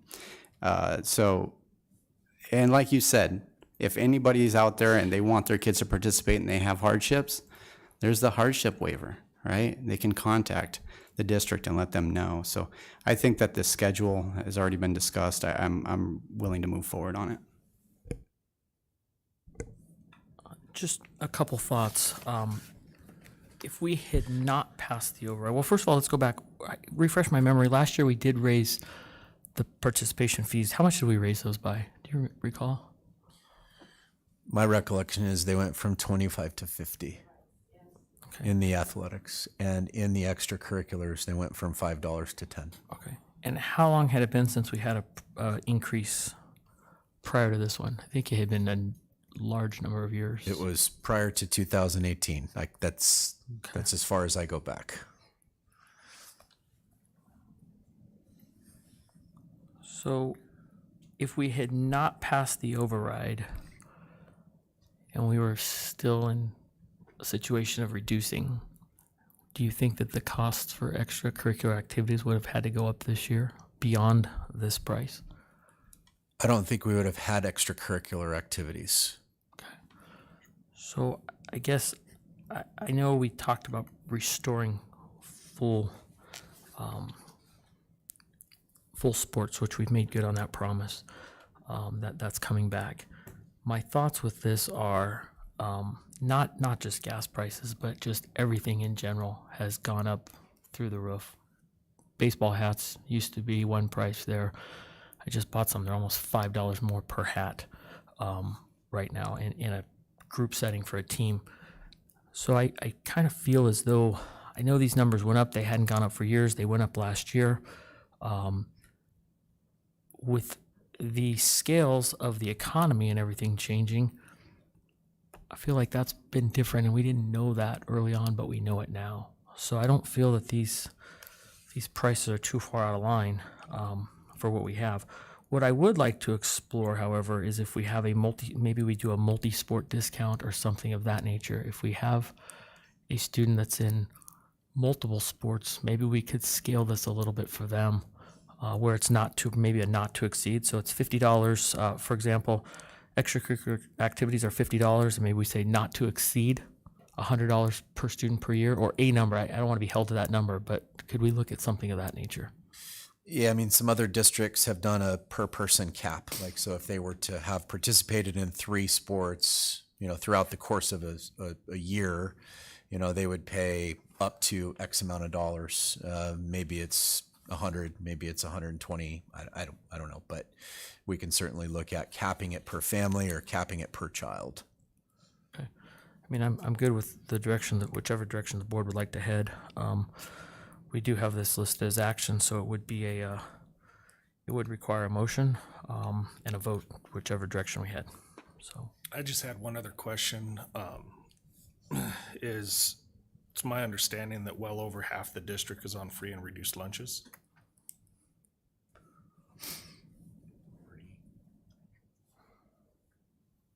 Just under half, right at 42%. So of those children who are on that participate in extracurricular activities, do we send that financial hardship notice to those children?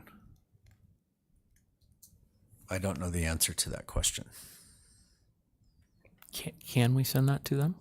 We can send it. It's available online or in the schools. I don't know that we actually send that to them by identifying a particular student, but they are available. Okay. So it'd be possible to do that. I think we could make that work. I would think we would have to speak with legal about that, because then we're jeopardizing identifying. I think if we make them available to those who need them, the same way if they're not on free and reduced or any other financial hardship, right, to make them available. So we could potentially add that to our district handbook next year, which would put it out to everybody. So It's quite possible you may have a student who in the beginning of the year does not qualify for free and reduced lunches, but due to job environments, things happening with their parents, they may qualify later in the year. So if we made it in the handbook, would that help without individually identifying anybody? the activity fee form does include instructions on how to request a waiver. Okay. For everyone. For everyone. For everyone. So Okay, whenever good. they're filling out for an activity, it's there for everyone. We're not singling anyone out.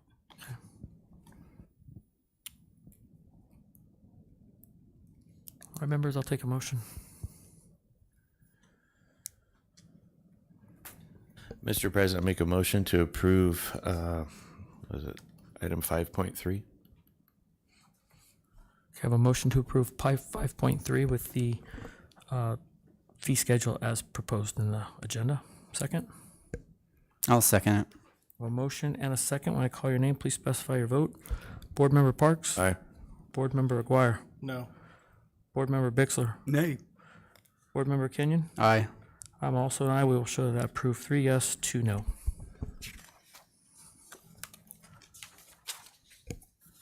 Next on our agenda will be item 6.1, discussion consideration to approve Stephanie Church for the special education coordinator position for fiscal year 2023-24. Mr. President, governing board members, this evening, administration is recommending Stephanie Church for the special education coordinator position, posted on March 2nd. We had 6 candidates, 3 candidates who were qualified for the position, as I noted just a few weeks ago. 2 candidates accepted an interview for the position, one thankfully being Ms. Stephanie Church. As I've spoken of over and over and over, we have a pretty rigorous process where there's performance tasks and demonstration of a set of competencies. We also try to involve a nice cross-section of our employees that will have some interaction with this position to provide us with informed decision-making. So I've included the folks who were included on the panel for that. Obviously, Stephanie demonstrated the required competencies, which is why we're making the recommendation for her hire as the special education coordinator.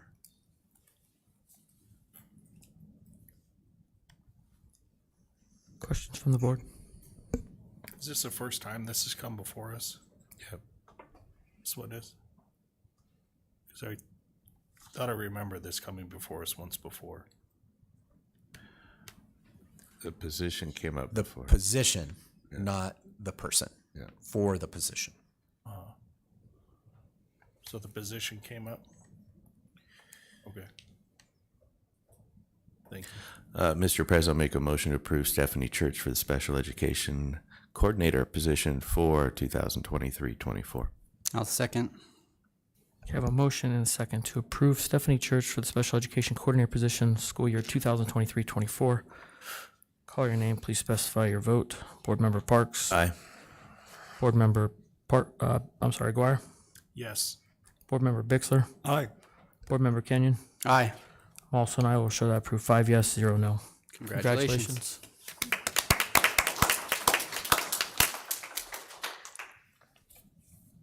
Next is item 6.2, discussion for bond election. Mr. President, governing board members, we're recommending tonight that we just engage in a discussion about the potential or the necessity to go out for bond. I recognize fully that we had this presentation in February, so we'll reference some of those things. But I'll just also note that when we had Gordian present, and we've been working with Gordian for a little while, we'll bring some of those components into the fray tonight. But I've invited Dr. Sloat to give us a brief overview of some of our happenings, progress, if you will, with school number 8. I think it was discussed this evening how many students Blue Horizons has. We just did a 4-classroom addition at Las Brisas, and those 2 neighborhoods are growing pretty rapidly. So we're going to have to make some decisions, but Dr. Sloat is in his lane talking about these types of projections and some of these boundary pieces. So he's going to discuss that, and we'll talk about some other things just for your understanding and discussion this evening. Dr. Sloat. President Todd, members of the governing board, just spending some time discussing what we think might be some pressures that are going to occur at Blue Horizon and Las Brisas based upon the demographer's forecast for enrollment over the next 5 years. So this first slide is really meant to convey where the enrollment densities are in the northern region. So there's 3 schools here: Freedom, Blue Horizon, and Liberty. The area outside of those areas, those boundaries, is the Liberty School District, Liberty Elementary School. So you can see how Las Brisas is sectioned off there, and part of Liberty Elementary School goes into that northern area just above Las Brisas right now with that. In Freedom, as you might imagine, the density of students out to 2027-28 is really concentrated right around the school in those dotted rectangles. In Blue Horizon, as you might expect, it's the density is around east of the school site in those 2 areas, 704 and 218 in 2027-28. And then Las Brisas. Las Brisas, the majority of the students live in the southern part near the school, with projected development to occur in that northern section of Las Brisas. And then there's another concentration, and it's in where there is no development occurring right now. It's where that 230 item is for that. And so when we look at the capacities of those facilities and then look at the forecasts out to 2027-28, we know or expect that the growth in housing and the accompanying students are going to put pressure on these facilities, especially Blue Horizon and Las Brisas. So the question really becomes in the forecast is how fast, how close, how soon are we going to expect that the rise in enrollment will begin to impact sort of programs as we currently have them. So you imagine the school in place now, you do room utilization, the programs that we have, the class sizes, all of that. When will the enrollment growth start to influence that and put pressure on it? So based on the enrollment projections from the demographer, we can see that next year, Blue Horizon and Las Brisas will probably not reach capacity in the capacity numbers that we have. But in 24-25, Blue Horizon very well will reach capacity, just at about 100%, which is an uncomfortable place to be in the school. Las Brisas goes out a little bit longer, but Las Brisas has the highest number of out-of-school enrollments. I think there's about 230, 90 of which, or 95 of which, right now are from out of district. So that's a impact potentially on budget, those out of district enrollments. So it's useful to think about these things in terms of a new school, because there's a lag and a process that's rather involved, takes time to have a new school come online. So there is a parcel that the district has. We don't own it, but it's embedded into the development agreements for two developments. One is Amber Meadows and the other is La Privada. And in both of those developments, 7.5 acres are set aside for a potential school site, elementary school site. And that's where it's located. It's outside of the Blue Horizon service area and outside of Las Brisas. The demographer, based upon last November's update, expects La Privada to begin to become active sometime in 2024. Amber Meadows is slightly sort of pushed back, either into 24 or into 25, which causes its own set of problems because the school site's split between both of them. And you can't start building until you have the deed to that site. So this is what the Amber Meadows La Privada sort of plats look like. And you can see in the center of it is where the school site is split in half.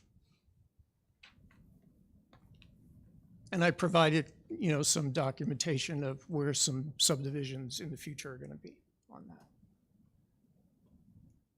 This is another view of it. The red, the orange, and to some degree the yellow, but really the darker reds are where development will start to occur in the next sort of 3 years, 4 years in this area. So within the 5-year projection time for that. So right in the mix of it. Can I ask you a question really quick? Absolutely. In that area, if you can go back to, I guess, slide 2, there where it shows that 230, that one doesn't show 230. Is it this one? Yeah, that one. Is that area now, it's not, I don't show it boxed off in Las Brisas or Blue Horizon. There are some streets there. Is that's going to Liberty? That's going to Liberty. It's going to Liberty. Yes. Okay. All right. Just want to clarify. That's where the Amber Meadows La Privada area Right. is. How many students roughly do we have coming out of that area now? Very few. Very few. Very It's mostly few, field handful. still. Okay. All right. Thank you. I don't know the exact number off the top of my head, Okay. but That's it's very few is good few. enough. Scientific enough for me. So staff with Dr. Schuff in November through December, January, we did some boundary scenarios to try to see how to balance this out possibly in the future, because we knew we were going to get there at some point. And the reason I brought up the densities on that first slide is because Liberty Elementary School building is a long way away from this area.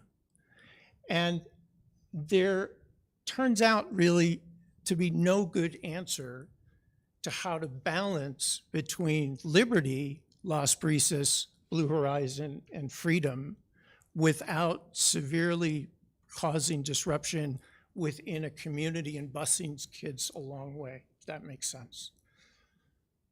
So we did some scenarios. This is one of them in which, and I don't think I have I don't know if I have, but you can see the boundary for new school number 8 with the assumption that it's in the Amber Meadows La Privada area might look something like this, where we're taking part of the overload on Blue Horizon, moving them to new school number 8, which does a good job at releasing the capacity pressure on Blue Horizon through to 2027-28, but it does nothing for Las Brisas. And again, with Las Brisas in the early time, in the next couple of years, it's going to be pressure on the open enrollments as the resident students start to take those seats on it. So this was one possible scenario that we looked at, but it really doesn't answer the longer term for Las Brisas. And then the second one moves the top of what currently, the top section of Las Brisas, moves that community that really is not heavily populated right now and moves them permanently into the new school number 8. And this scenario seems to be a better mix of relief for Blue Horizon and Las Brisas.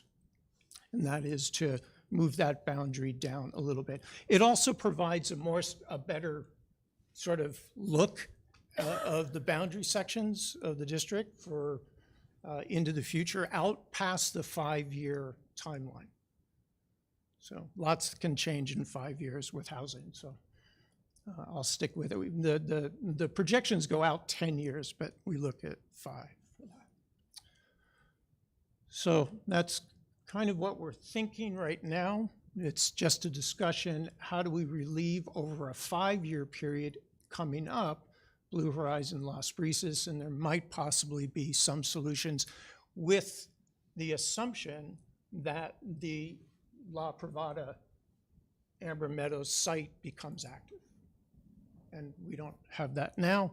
So there is a zoning sign on the La Privada, the Amber Meadows, but it says the date for, it was up in January, but the date for the zoning hearing is TBA, so to be announced. So we currently don't know where they're at with the city on that. Okay, so we have to keep in mind that I think right now, Mr. Nuttall, myself, others think there's about an 18-month construction time lag to build a new school. So if one wanted to open number 8 under the assumption that everything worked out, for 25, August of 2025, one would have to start the construction beyond site in February of 2024, which is the middle of next school year. Right? And then if you put it off one more year, then you'd be February of 2025. And there are approaches to doing this. So I've worked in other school districts and worked with other school districts in doing these kind of things. So obviously, and you know as well as I do, you can build the whole school and move K-8 into it. You can build the whole school and phase the enrollment into it if there's issues going on within a community. You know, that is gradually going to transition to a new school. So you let people matriculate out of 8th grade, 7th grade, and so on. Or you can also build a school, a phase school, and phase the enrollment with the construction on that. So lots of complications to think about, we think actually in a short period of time. So what happens when you reach enrollment capacity? The numbers we're using are target capacities. That means program capacities. So if you have rooms for all the grade levels and you have rooms for special education, you have rooms for special programs, and you have everything set up in how you're using your space, you have a target capacity of how many kids you could possibly sort of put into those spaces. That doesn't mean you can't go beyond those and go to 101 and 102 and 103% capacity. It just means somebody's going to move your cheese, is what it says. Is that things are going to have to be, decisions are going to have to be made on how we use room utilization right now versus, say, 2 years from now. With that. So at that part, I'll stop to see if you have any questions for me and maybe for the housing data set. Members, any questions? I have a quick, Amber Meadows, La Privada, are there any alternatives to that? Or as of right now, those seem to be the best and only options for a school site? As far as I know, the district has no other option for those schools in terms of a developer agreement. So if you go back all the way to 2006 in La Privada, the city has in that provision that says this is a set aside for a school, but it's 7.5 acres. And then similar for Amber Meadows, I think we have a development agreement. Have I got that straightened out? You're right. In the northern part of the district, that's the only option that we have currently at this moment in time. In the southern part of the district, we have that. It's just the heat map doesn't indicate the need for school 9 in that area just yet. Yeah. Thank you. This is the northern part, not Yeah. the southern part. We'll So focus another on that discussion. later. More on that later. Can I ask a question too? And it might help me now, and then we'll come back later. You said this site is 7.5 acres? Each developer has set aside potentially 7.5 acres. Okay, and they overlap the line, so we got 15 acres to Yeah, for play with. 15. How does that compare in size to our other campuses? You need 15 acres to build an elementary school. Okay, but is that what our other sites have, It or are is. they larger? They're all 15 acres? They're all 15 or more. Liberty Elementary is a little bit more than 15 acres. What about? Blue Horizons is 15. Okay, and West Arnestray are? Right at 15, maybe just a touch under. Okay. I believe there's some issues. If you look in that picture right there on the left side of the 7.5 acres, the 2 parcels, you see that there's not an easement, but some kind of green belt that goes there. At this point right now in our discussion, our search session, I don't know whether that green belt is buildable or changeable through the city. So discussions would have to be had with the city about what that is. Is it a depression to catch water, of which you can't, use? And so all of those things need to occur before one can get to the place of starting to build a school.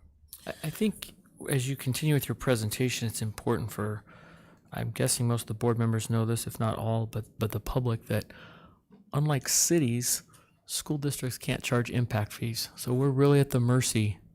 Everything going around that, the city's going to get paid for by the developer. But when it comes to the school, we're on our own. And that's the way our legislature has written laws. So it's a little difficult for us. And then we're so reliant on school facilities boards to give us money, which we heard before. We really don't have enough, I don't think, for this site. And costs are probably only going up, land costs, everything else. So it is, I just ask everybody to keep that in the back of their mind, that we don't have the ability to go get impact fees. In fact, we really can't even force the developer. If they want to develop this with no school, our only choice would really be to go buy land at whatever premium price they wanted to charge us. We really do, most districts really do depend upon the relationship with the city, the cities that they're in, and the zoning board and the city council and the mayor. And does the city support that there's need to school? So yeah, you're absolutely right, President. One other just comment, board members, the black line that you see on the map on the left-hand side is not just a division between Amber Meadows and La Privada, but it is Roosevelt Irrigation District. And so an additional cost to the RID is that we can't build a building on top of it. So we're going to have to reroute that. That's part of it. And so on the right-hand side where you see the La Privada component, as Dr. Sloat was talking about that green belt, the 15 acres, if that is supposed to stay as is drawn, is not actually 15 acres for the school site. So I think that could be some of the consideration for the hang up right now on the La Privada side. Amber Meadows is all square. And so any other questions for Dr. Sloat on those particular pieces just at this moment? Thank you.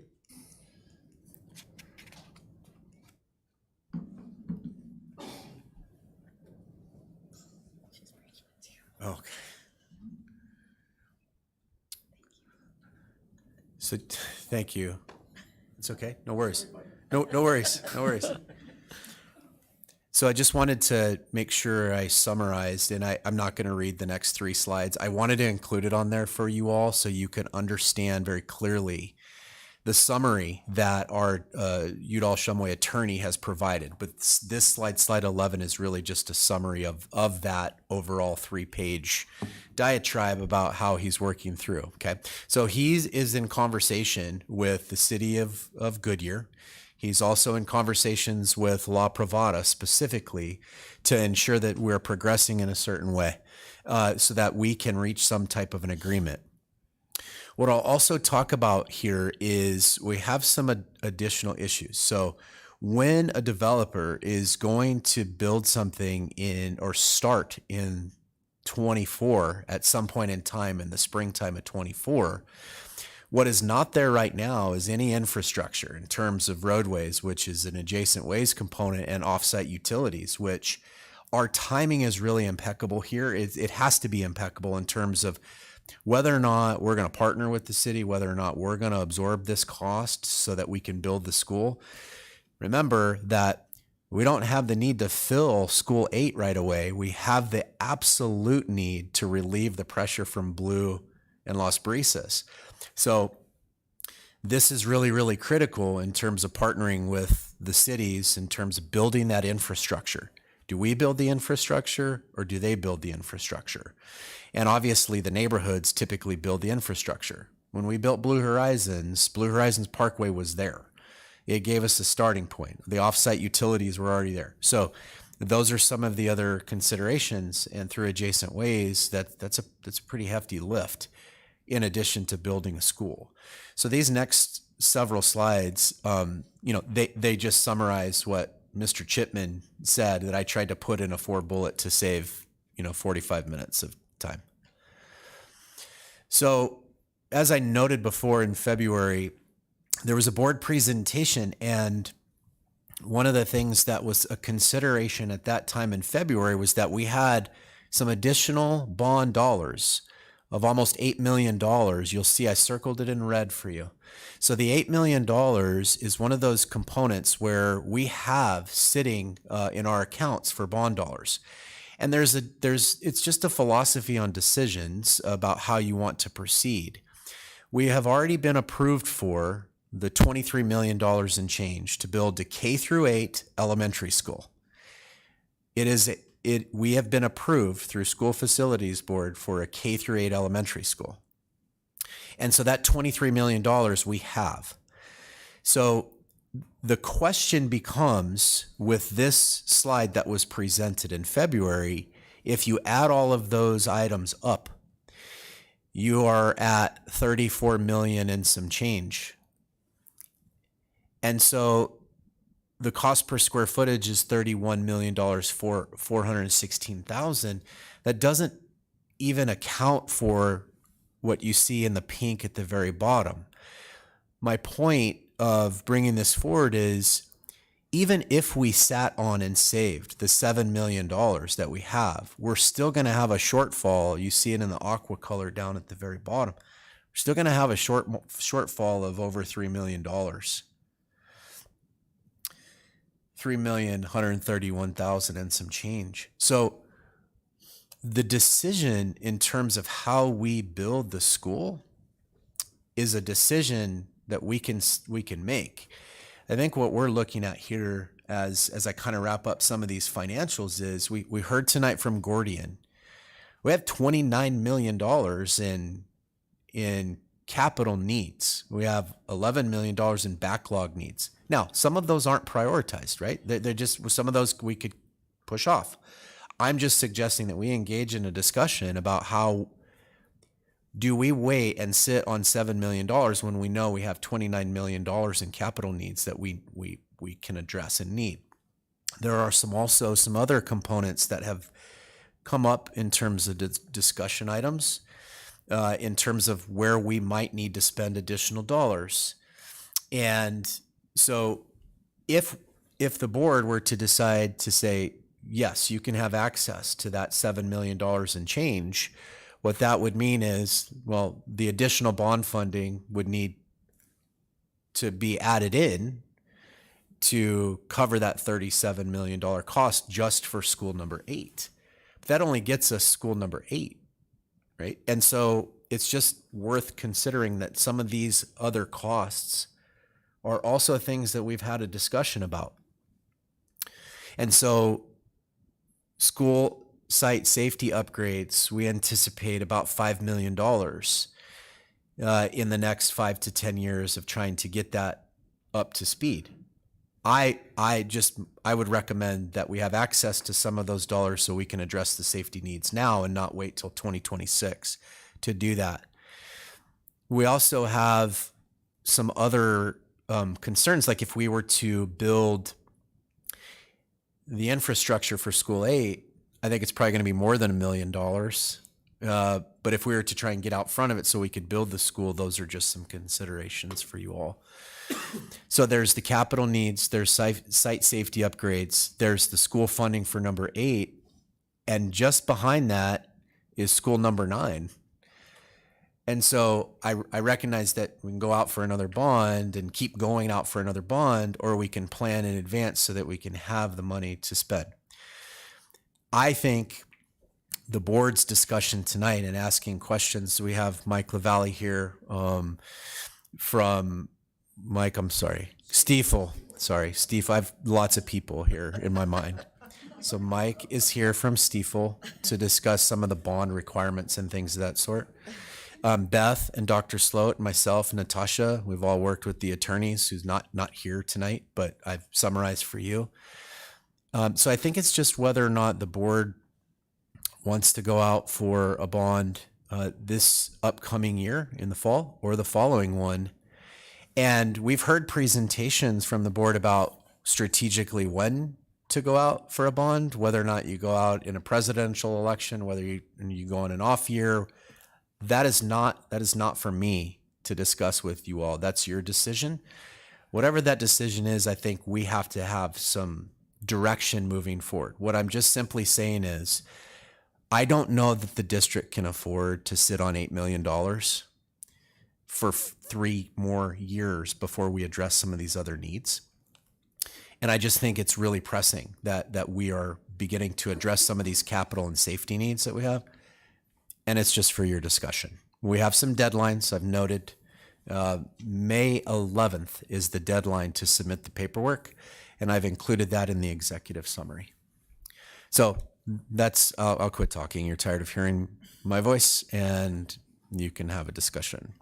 I have a quick question. You had said that original funding was for a K through 8. Has anybody discussed a middle school? I mean, I haven't heard that yet. I know that kind of discussion went around. What is involved for a middle school study to understand what that effect is and then what the real costs are? Well, first of all, a middle school, I'll just tell you, a middle school would take almost twice as much acreage to build, just because of the nature of your buildings and the size. When you're building a middle school on this size of a district, you're going to have 1 middle school and 7 elementaries. It's going to have to be built for 2,200 children. So that's one factor. In terms of the school facilities board approval, they conceptually approve you for this under these pretenses, and then they approve you under those pretenses as well. Right. So for us to go back, we would have to request something completely different, and this is what we've been approved for. So I think Beth can maybe speak a little bit more to the SFB process. I just know that when we're conceptually approved and we don't make any changes to that at the time from the conceptual approval moving forward, nothing changes in terms of the actual approval. Right, but my concern is it was never brought to the board as an option. We never saw it. It was just made. And, I would like to see at least option 2. What does that really look like? I know we're getting into a bind on time and a bunch of other things, but literally I have constituents asking me about this. So I'd love to have the opportunity at least to be able to see something and see what it looks like in practical terms. Is that something we can do? In terms of this approval for this funding for this elementary school? Correct. I do not believe so for this elementary school. Ms. Nettle, I also have a very strong interest in building a 7-8 center.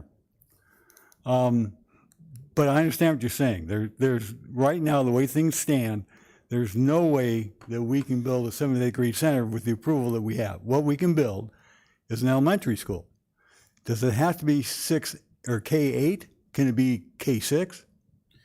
We've been conceptually approved for a K-8 elementary school. That locks us into that. That's One what we have. final question on that.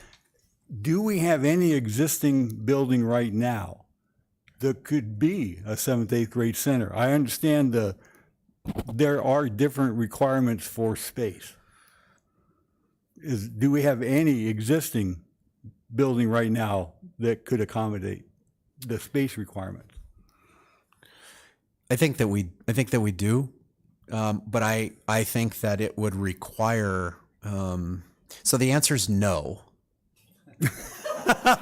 That's not where I thought you were going. No. I guess what I'm saying is, do we have any existing buildings that could we say Liberty Elementary is no longer a K-8 elementary school? We're going to convert that to a 7-8. Right.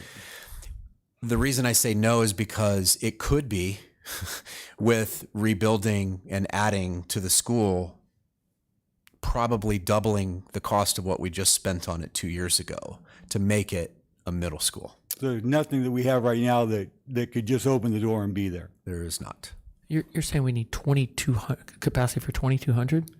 No, I'm simply saying that if you're going to project for one middle school at this point in time, you're bringing 8 elementary schools, 7th and 8th grade kids to one spot. Is that 2,200? No, it's not, except these schools are so expensive to build. It's almost in between an elementary and a high school. So if a brand new high school, if you're building it for 2,000 kids, costs $140 million, you're building it for 2,200 kids typically in Phoenix, right? Well, elementary schools can go from 600 to 850.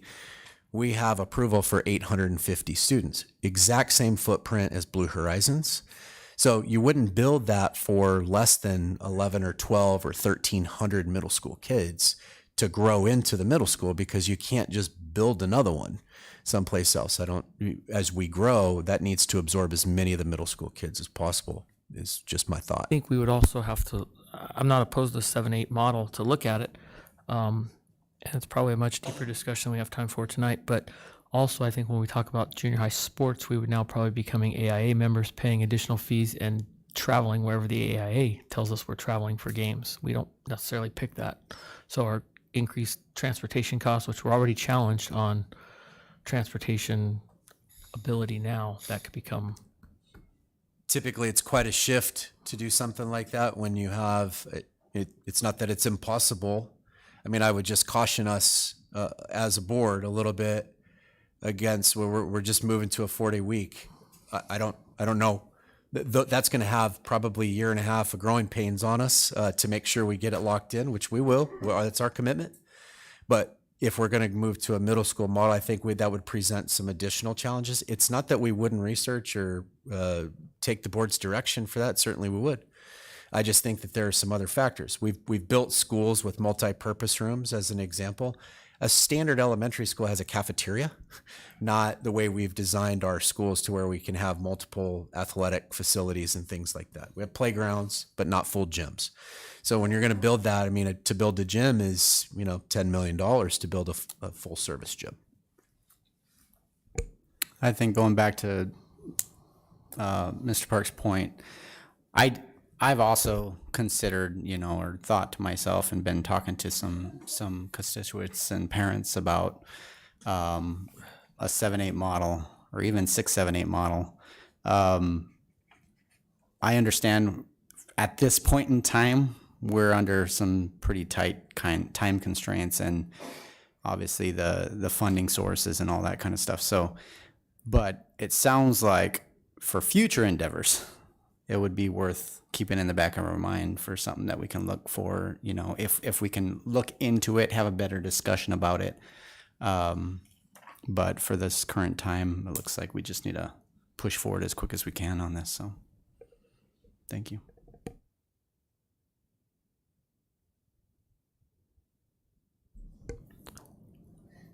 Members, any more questions or comments?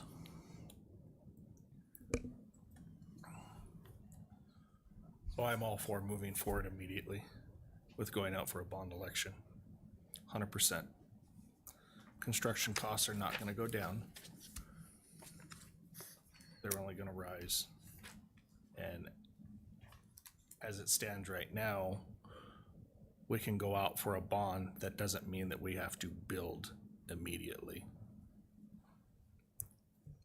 If we wait, then we're a year behind at that point. Yeah, I would agree. I don't think we have the luxury of time on this. I think we need to start moving forward as well.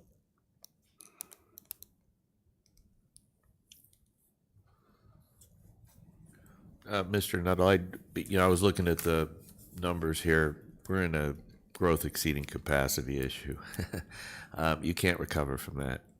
What are we going to do? Send our kids to the next district next door?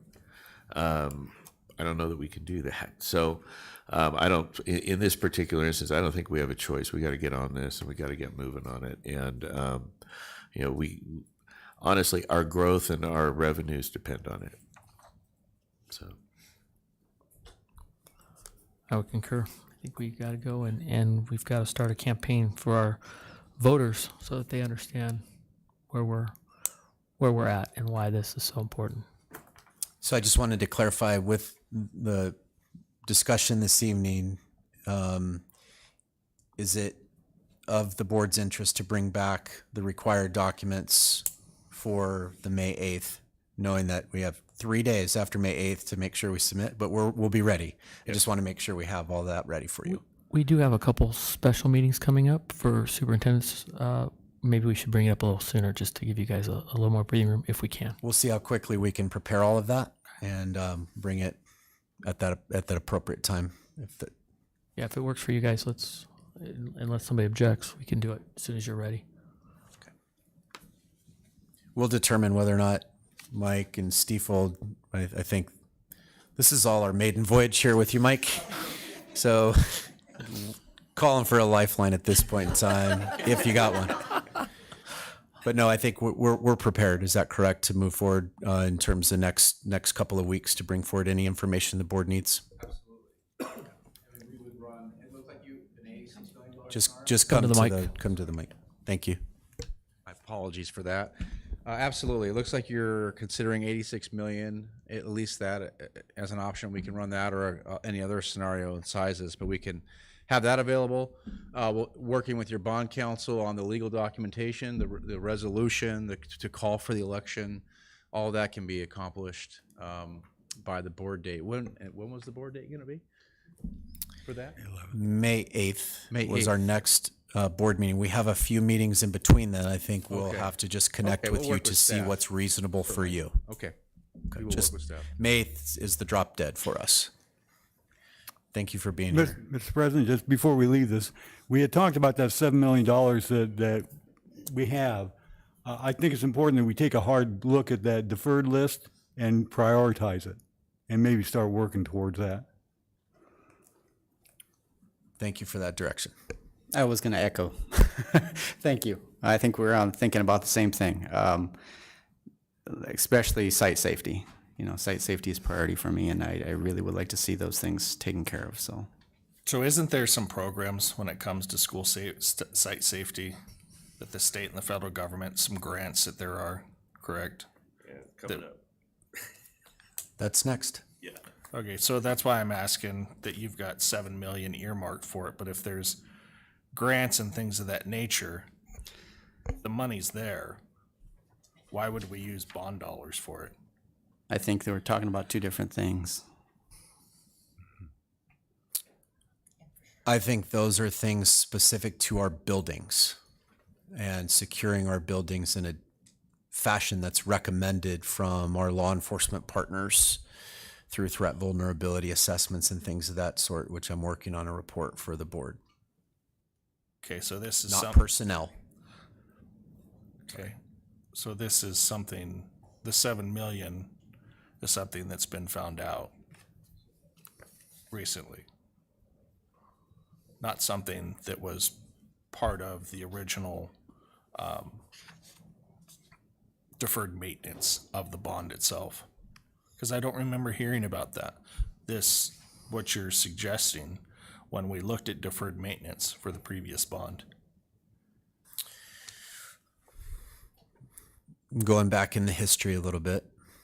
So on the previous bond, the original bond that was brought forward when we pared many of those items down, the focus at the time of that bond was to rebuild Liberty Elementary and build Blue Horizons. And at the time, there was a capital needs that was brought forward as well. And I believe that capital dollar amount in 2019 was over $30 million. And we pared that down to a large degree so that we can address some of our most pressing needs capital-wise. So we have addressed it. But I'm not sure I understand that this something new is the $8 million. I'm just simply saying that the $8 million was always the $8 million. We can spend $8 million really, really quick on getting the prioritized needs up to standard. Of course, we will be fiscally responsible as best as we possibly can to allocate dollars elsewhere so that we can extend the use of the bond dollars as far as we can beyond just spending irresponsibly. So we'll apply for every possible thing that we can to help supplement some of those things. Because what I'm asking is, it to me, again, I don't remember talking about this in public. Like, I'm not saying we don't need it, okay? But what I'm saying is to me, the 7 that we're referring to now and for the uses of it, perception-wise, for me as a voter, would look a lot better in another bond.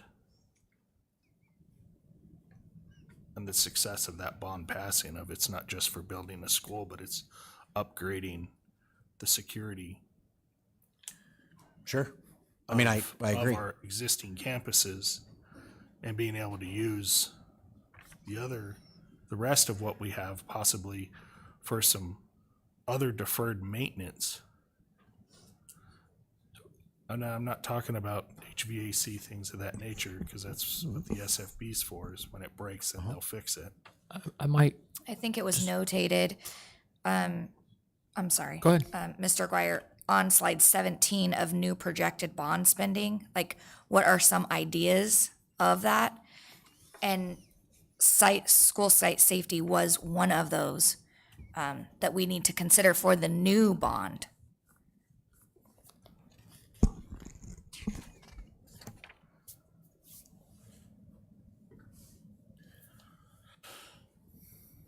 Quick question, aren't we paying interest on those bonds? Right now, the ones that's in the bank, the 7 million, aren't we paying interest?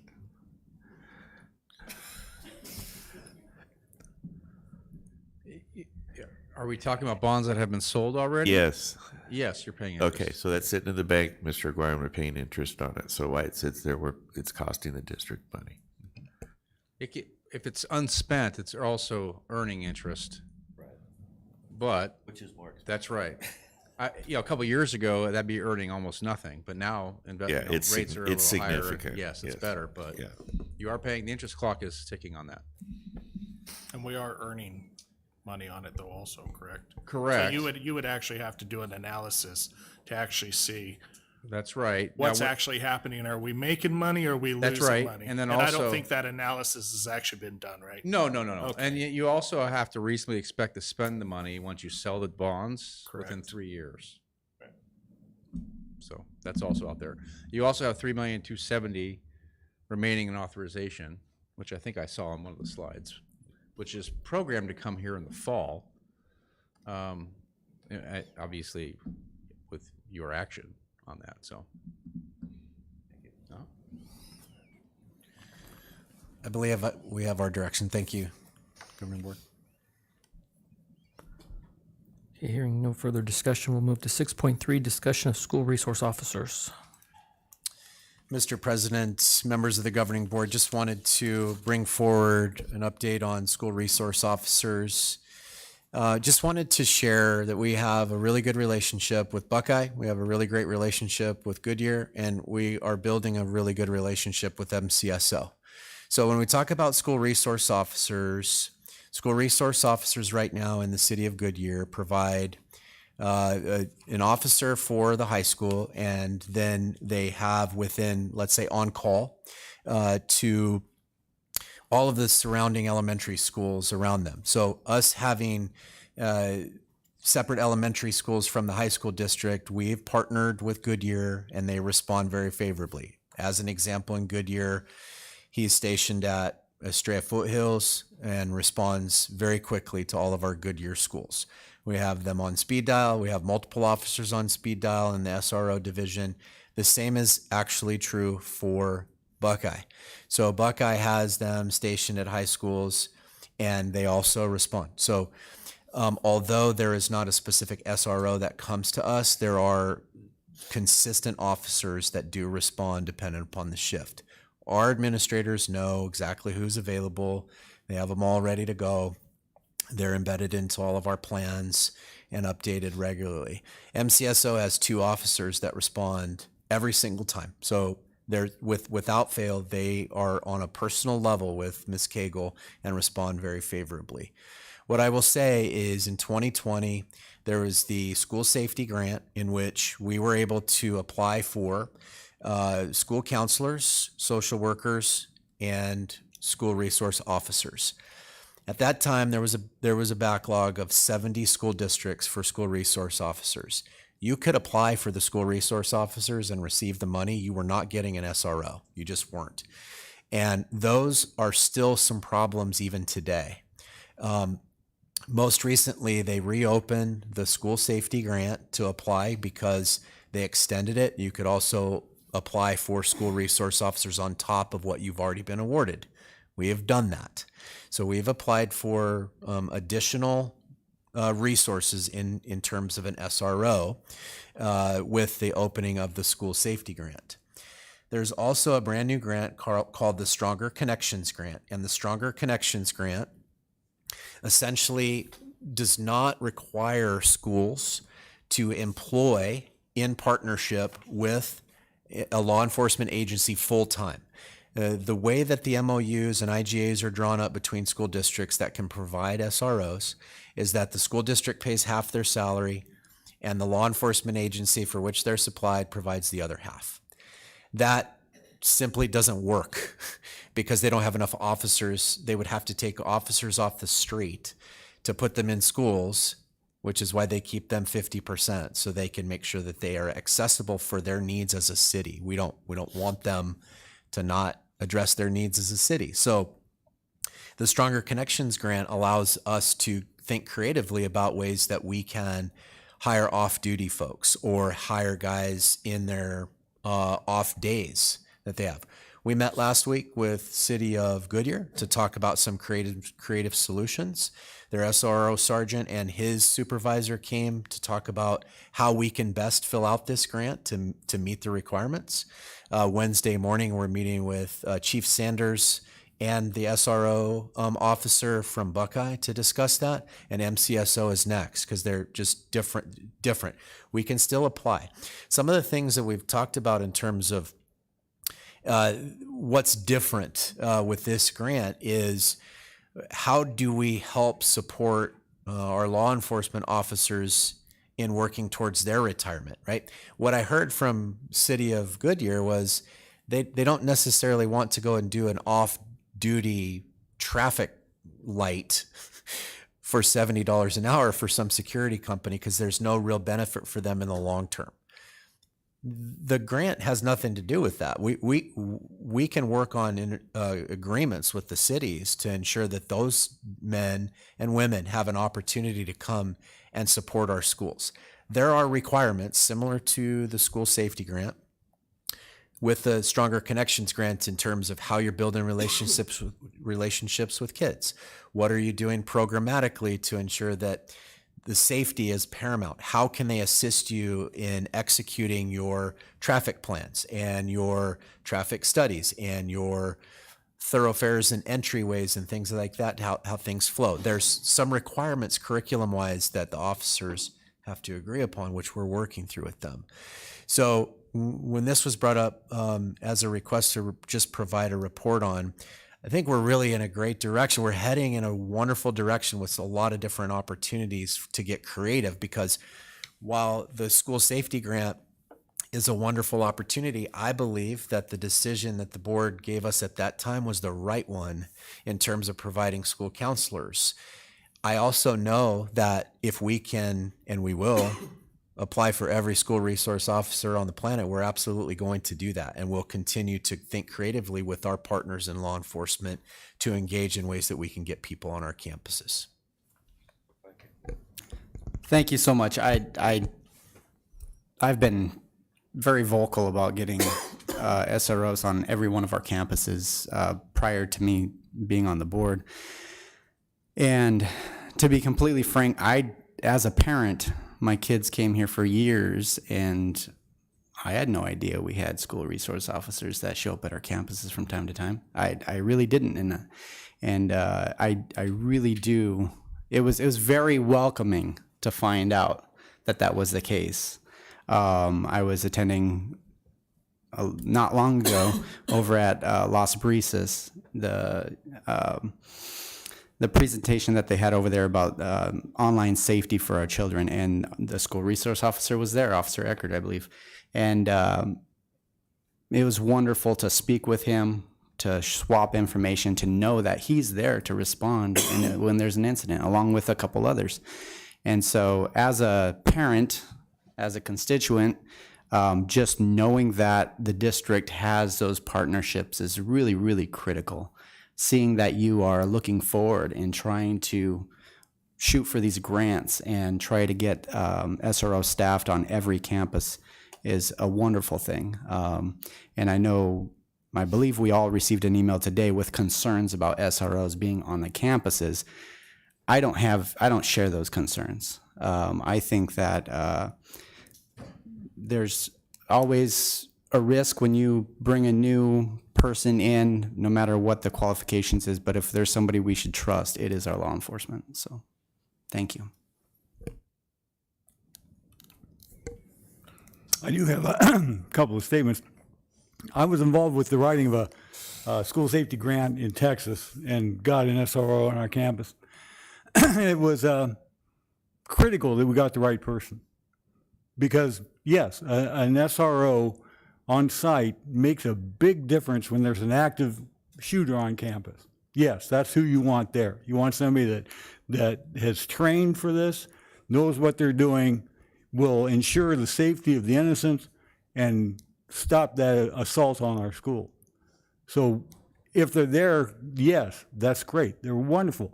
But the grant that we looked at, and what I think I just heard you say, was there's a huge component with building a connection.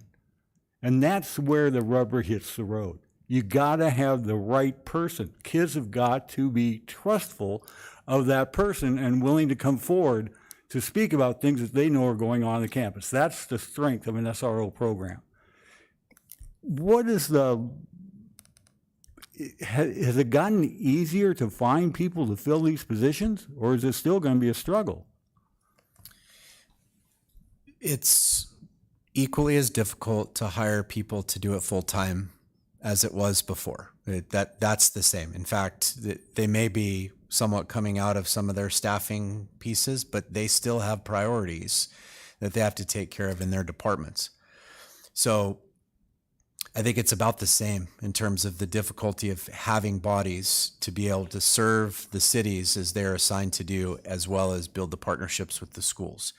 I think this particular grant provides an opportunity to kind of have the best of both worlds. Yeah, I think it's a terrific idea to go for this, and let's see if we can find the right person to be on those campuses. So I don't disagree with doing it.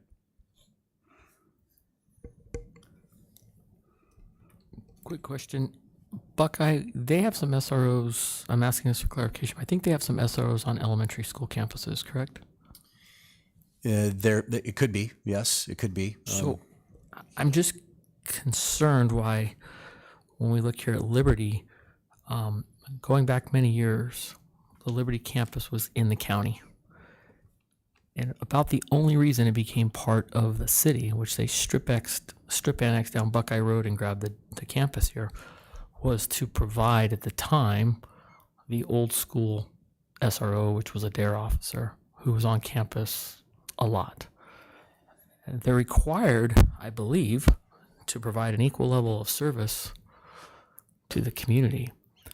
And I think it's a little unfair that they are putting everybody over at Buckeye Elementary. From what I hear, they've got officers assigned there, and then they tell us we don't have anybody for you. And that's what I kind of keep hearing. So I think maybe we should, when you meet with Chief Saunders, we should get a real clarification of what they're doing for the elementary schools in Buckeye, and then ask why that's not here, why those services aren't shared. Because since we've become a part of the city, we've gotten very little. In fact, we've paid more. We've paid a lot more. We had issues with fire protection system that in a rural area wasn't needed to be upgraded. The city said needed to be upgraded. They're going to make us do tons of work on Liberty School Road, which is essentially a driveway. That road, I don't believe, is ever going. It doesn't. I can't find anywhere in the city plan where Liberty School Road goes north of Fremont right here. But we're going to make that thing like a highway for no reason. So I think we need to engage the city of Buckeye a little bit more and ask some hard questions and demand some answers that are there and have a better understanding. We can get some clarification on Wednesday. Yes.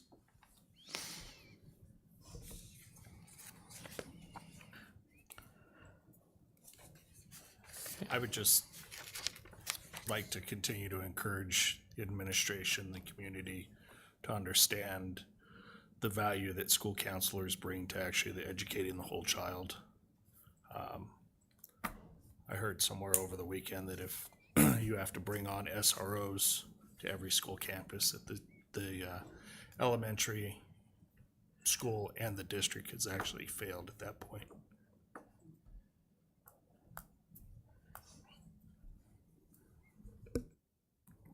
Okay, hearing no more discussion, we'll move to 6.4. Mr. President, can Yes, I sir. make a motion for a 5-minute recess, please? We can do that. Somebody want to second it? I'll second that. Motion is second for a 5-minute recess. Is anybody opposed? Thank you. We'll just take a roll call vote really quick. If you're all in favor, please say yes. Yes. Good. Show us on break for about 5 minutes.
It's 8:16 p.m. We'll show that the session Liberty Elementary School Board is back in. I believe our next item is 6.4, discussion consideration to approve annual financial audit report for fiscal year 2021-22.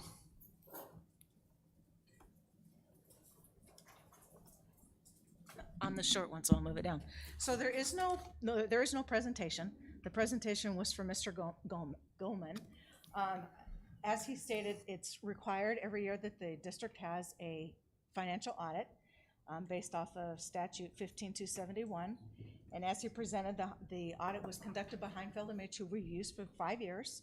And the summary of the auditor's review over the financial statements and federal awards resulted in an unmodified opinion, which is a clean opinion. And additionally, based on these results, the district continues to qualify as a low-risk auditee. School district governing boards must publicly accept all audits and compliance questionnaires by roll call vote. Included in the board packet was a copy of the single audit, the compliance questionnaire, which I agree with him is a beast, and then the the annual comprehensive financial report. I do have copies of the single audit and the ACFR if you want a hard copy of that.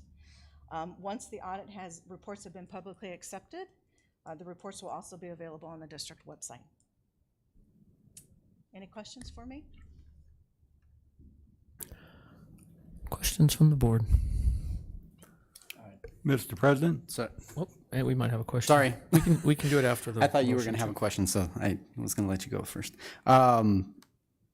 So the presentation earlier, he stated that that was the last year that they have on that contract. So we're going to be resoliciting this RFP again, right? For when does that take place?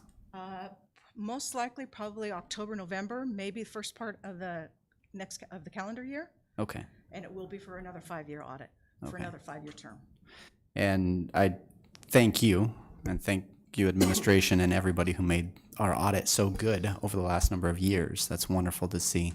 And I really do hope that they put their names back in there for this again, since they know our district. So that's all I had. It's a team effort. I can't take credit. Thank you. I just want to say thank you for the work that you did. Also, if she's listening, thank you, Kelly, for coming in and helping Beth with this particular one. Congratulations on your first kind of official audit, if you will, somewhat on your own, right? First one at Liberty, it's not my first. Well, I understand. I'm just saying at Liberty, right? Yeah, Not my for sure. first. So, thank you. Very good. Very nice work. This is your report card, so very nice. Okay, Board Member Bixler, did you want to make a motion? Yes, please. I move that we approve the annual financial audit report for fiscal year 2021-2022. I'll second that. Okay, I have a motion and a second to approve the annual financial audit report for fiscal year 2021-2022. I call your name, specify your vote. Board Member Parks? Aye. Board Member Aguirre? Yes. Board Member Bixler? Aye. Board Member Kenyon? Aye. I'm also an aye. We will show that approved. 5 yes, 0 no.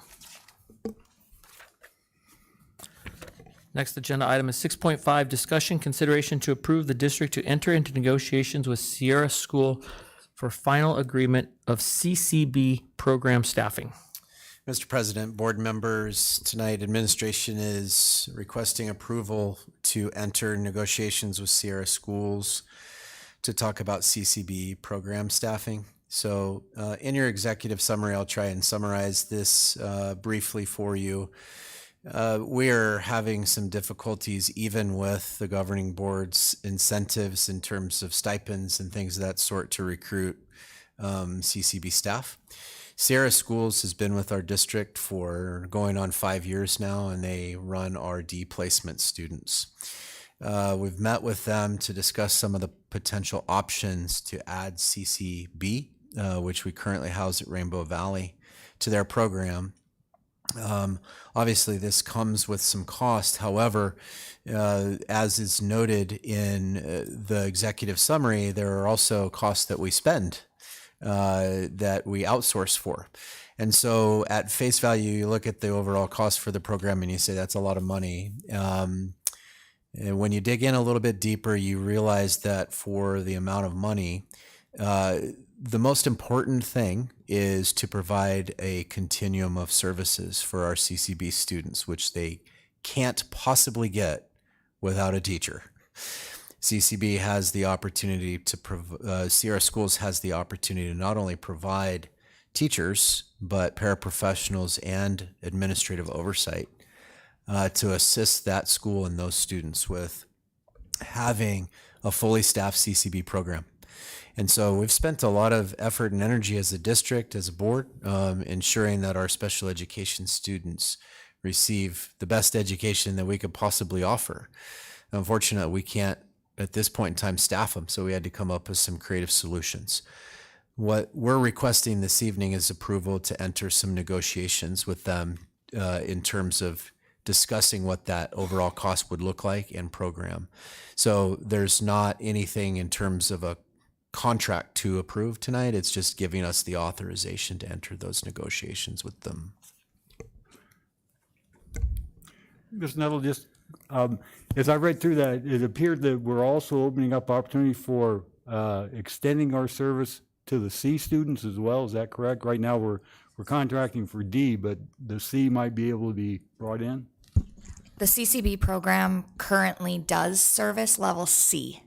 Level C students. So I believe also in the executive summary, it notes that we would be able to bring back some of our level D students into a less restrictive environment of level C. I'm making sure that I'm using all my language correctly, my special ed directors in the audience.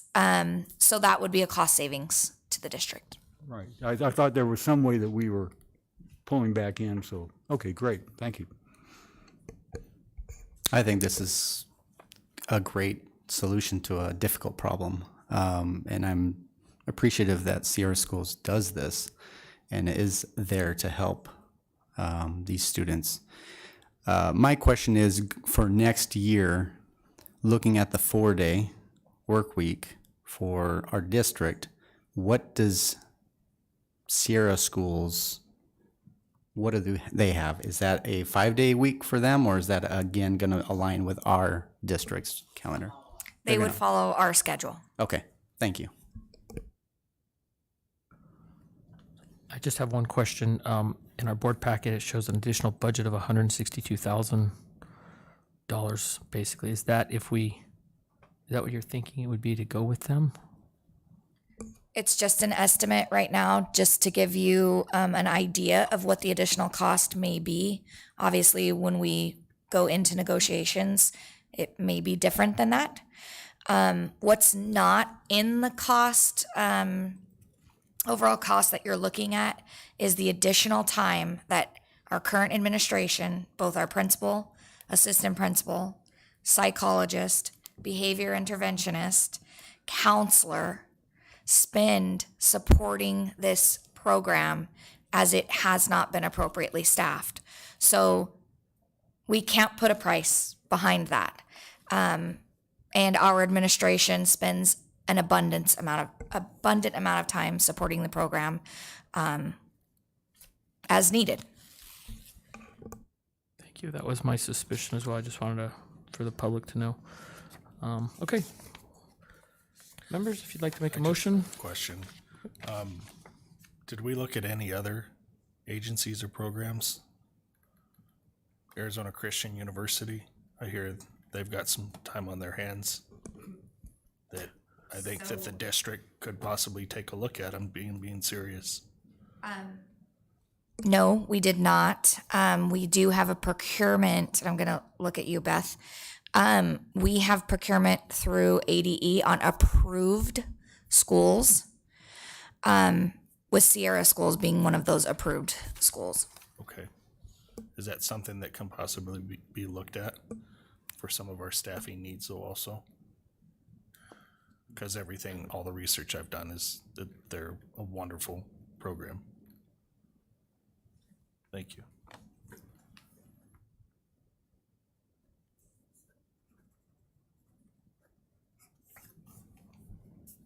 I'd like to make a motion to approve the district to enter into negotiations with Sierra Schools for final agreement of CCB program staffing. Second.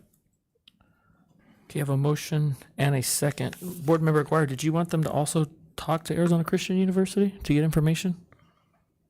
I'm not gonna hold them up. Okay. Nope, they're just Okay. something for in the future. All right, perfect. We have a motion and a second. When I call your name, please specify your vote. Board Member Parks? Aye. Board Member Aguirre? Yes. Board Member Bixler? Aye. Board Member Kenyon? Aye. I'm also an aye. We will show that approved. 5 yes, 0 no. Next is item 6.6, discussion consideration to approve Yellowstone landscape to refurbish West Stars athletic fields. Mr. President, members of the governing board, bringing this back this evening for approval for Yellowstone landscape. I have included some procurement code and Arizona revised statute specific to RFP, RFQ process. I've also included some additional notes from Yellowstone in terms of an itemized quote to be more specific in terms of what their scope of work is going to be. Beth can answer any specific questions on procurement, but I thought I would just include all of the codes and things of that sort to make sure that there's clarity on our process for procurement and that we followed that. So tonight is before you is approval to refurbish West Stars field using Yellowstone.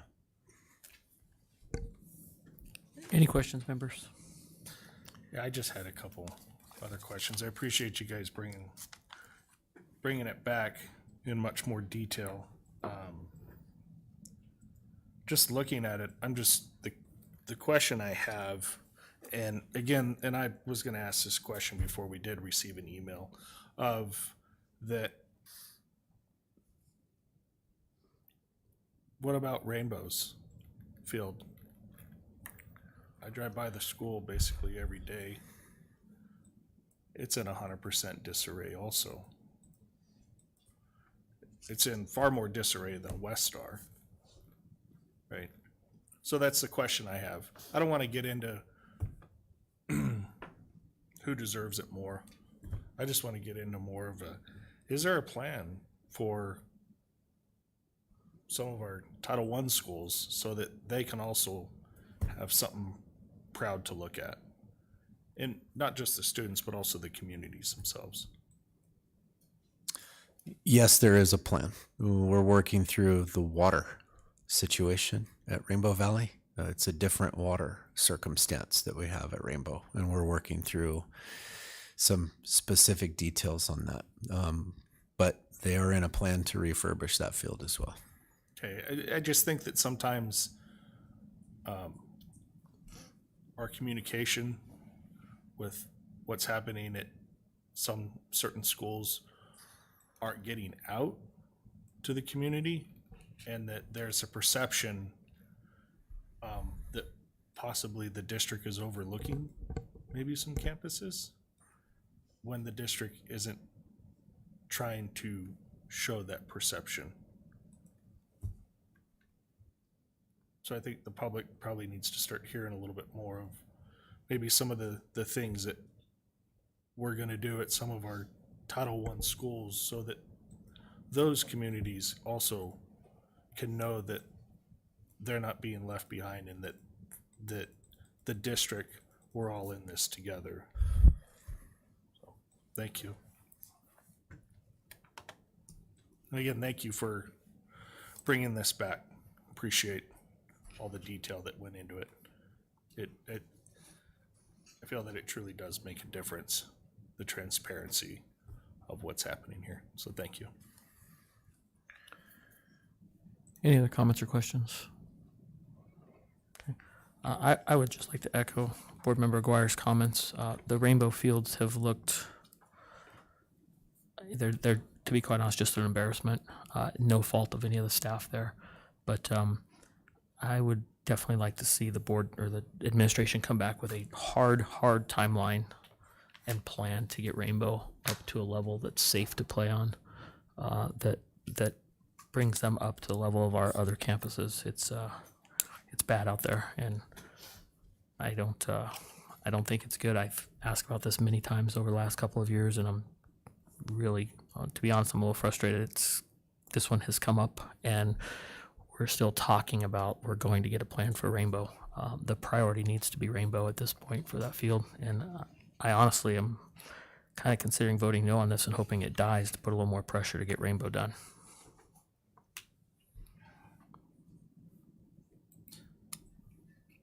Make a motion to approve Yellowstone Landscape to refurbish West Star's athletic fields. I'll second. I have a motion, a second. When I call your name, please specify your vote. Board Member Parks. Aye. Board Member Aguirre. Yes. Board Member Bixler. Aye. Board Member Kenyon. Aye. I'm also an aye. Would like to reiterate my vote. I understand all these schools need to be done, but Rainbow has a big problem, and this district has let that go for far, far, far too long. I would like, I'll bring it up at board comments and topics, but it does need to be done. Next up is item number 7.1, board comments or agenda topics.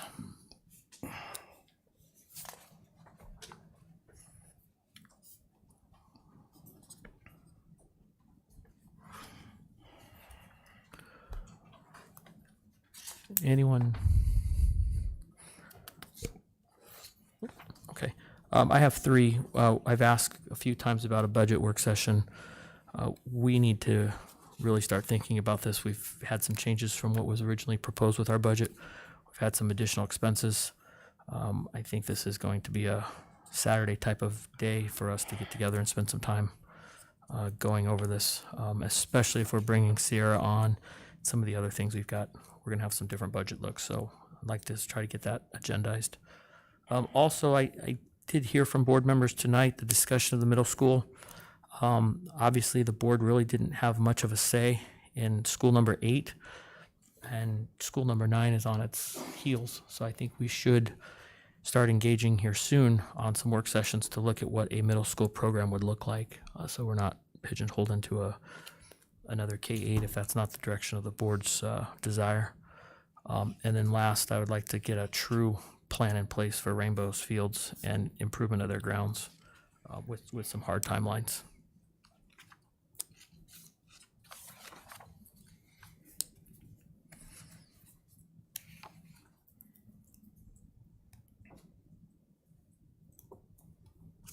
If there's nothing else, we can move on to upcoming board meetings.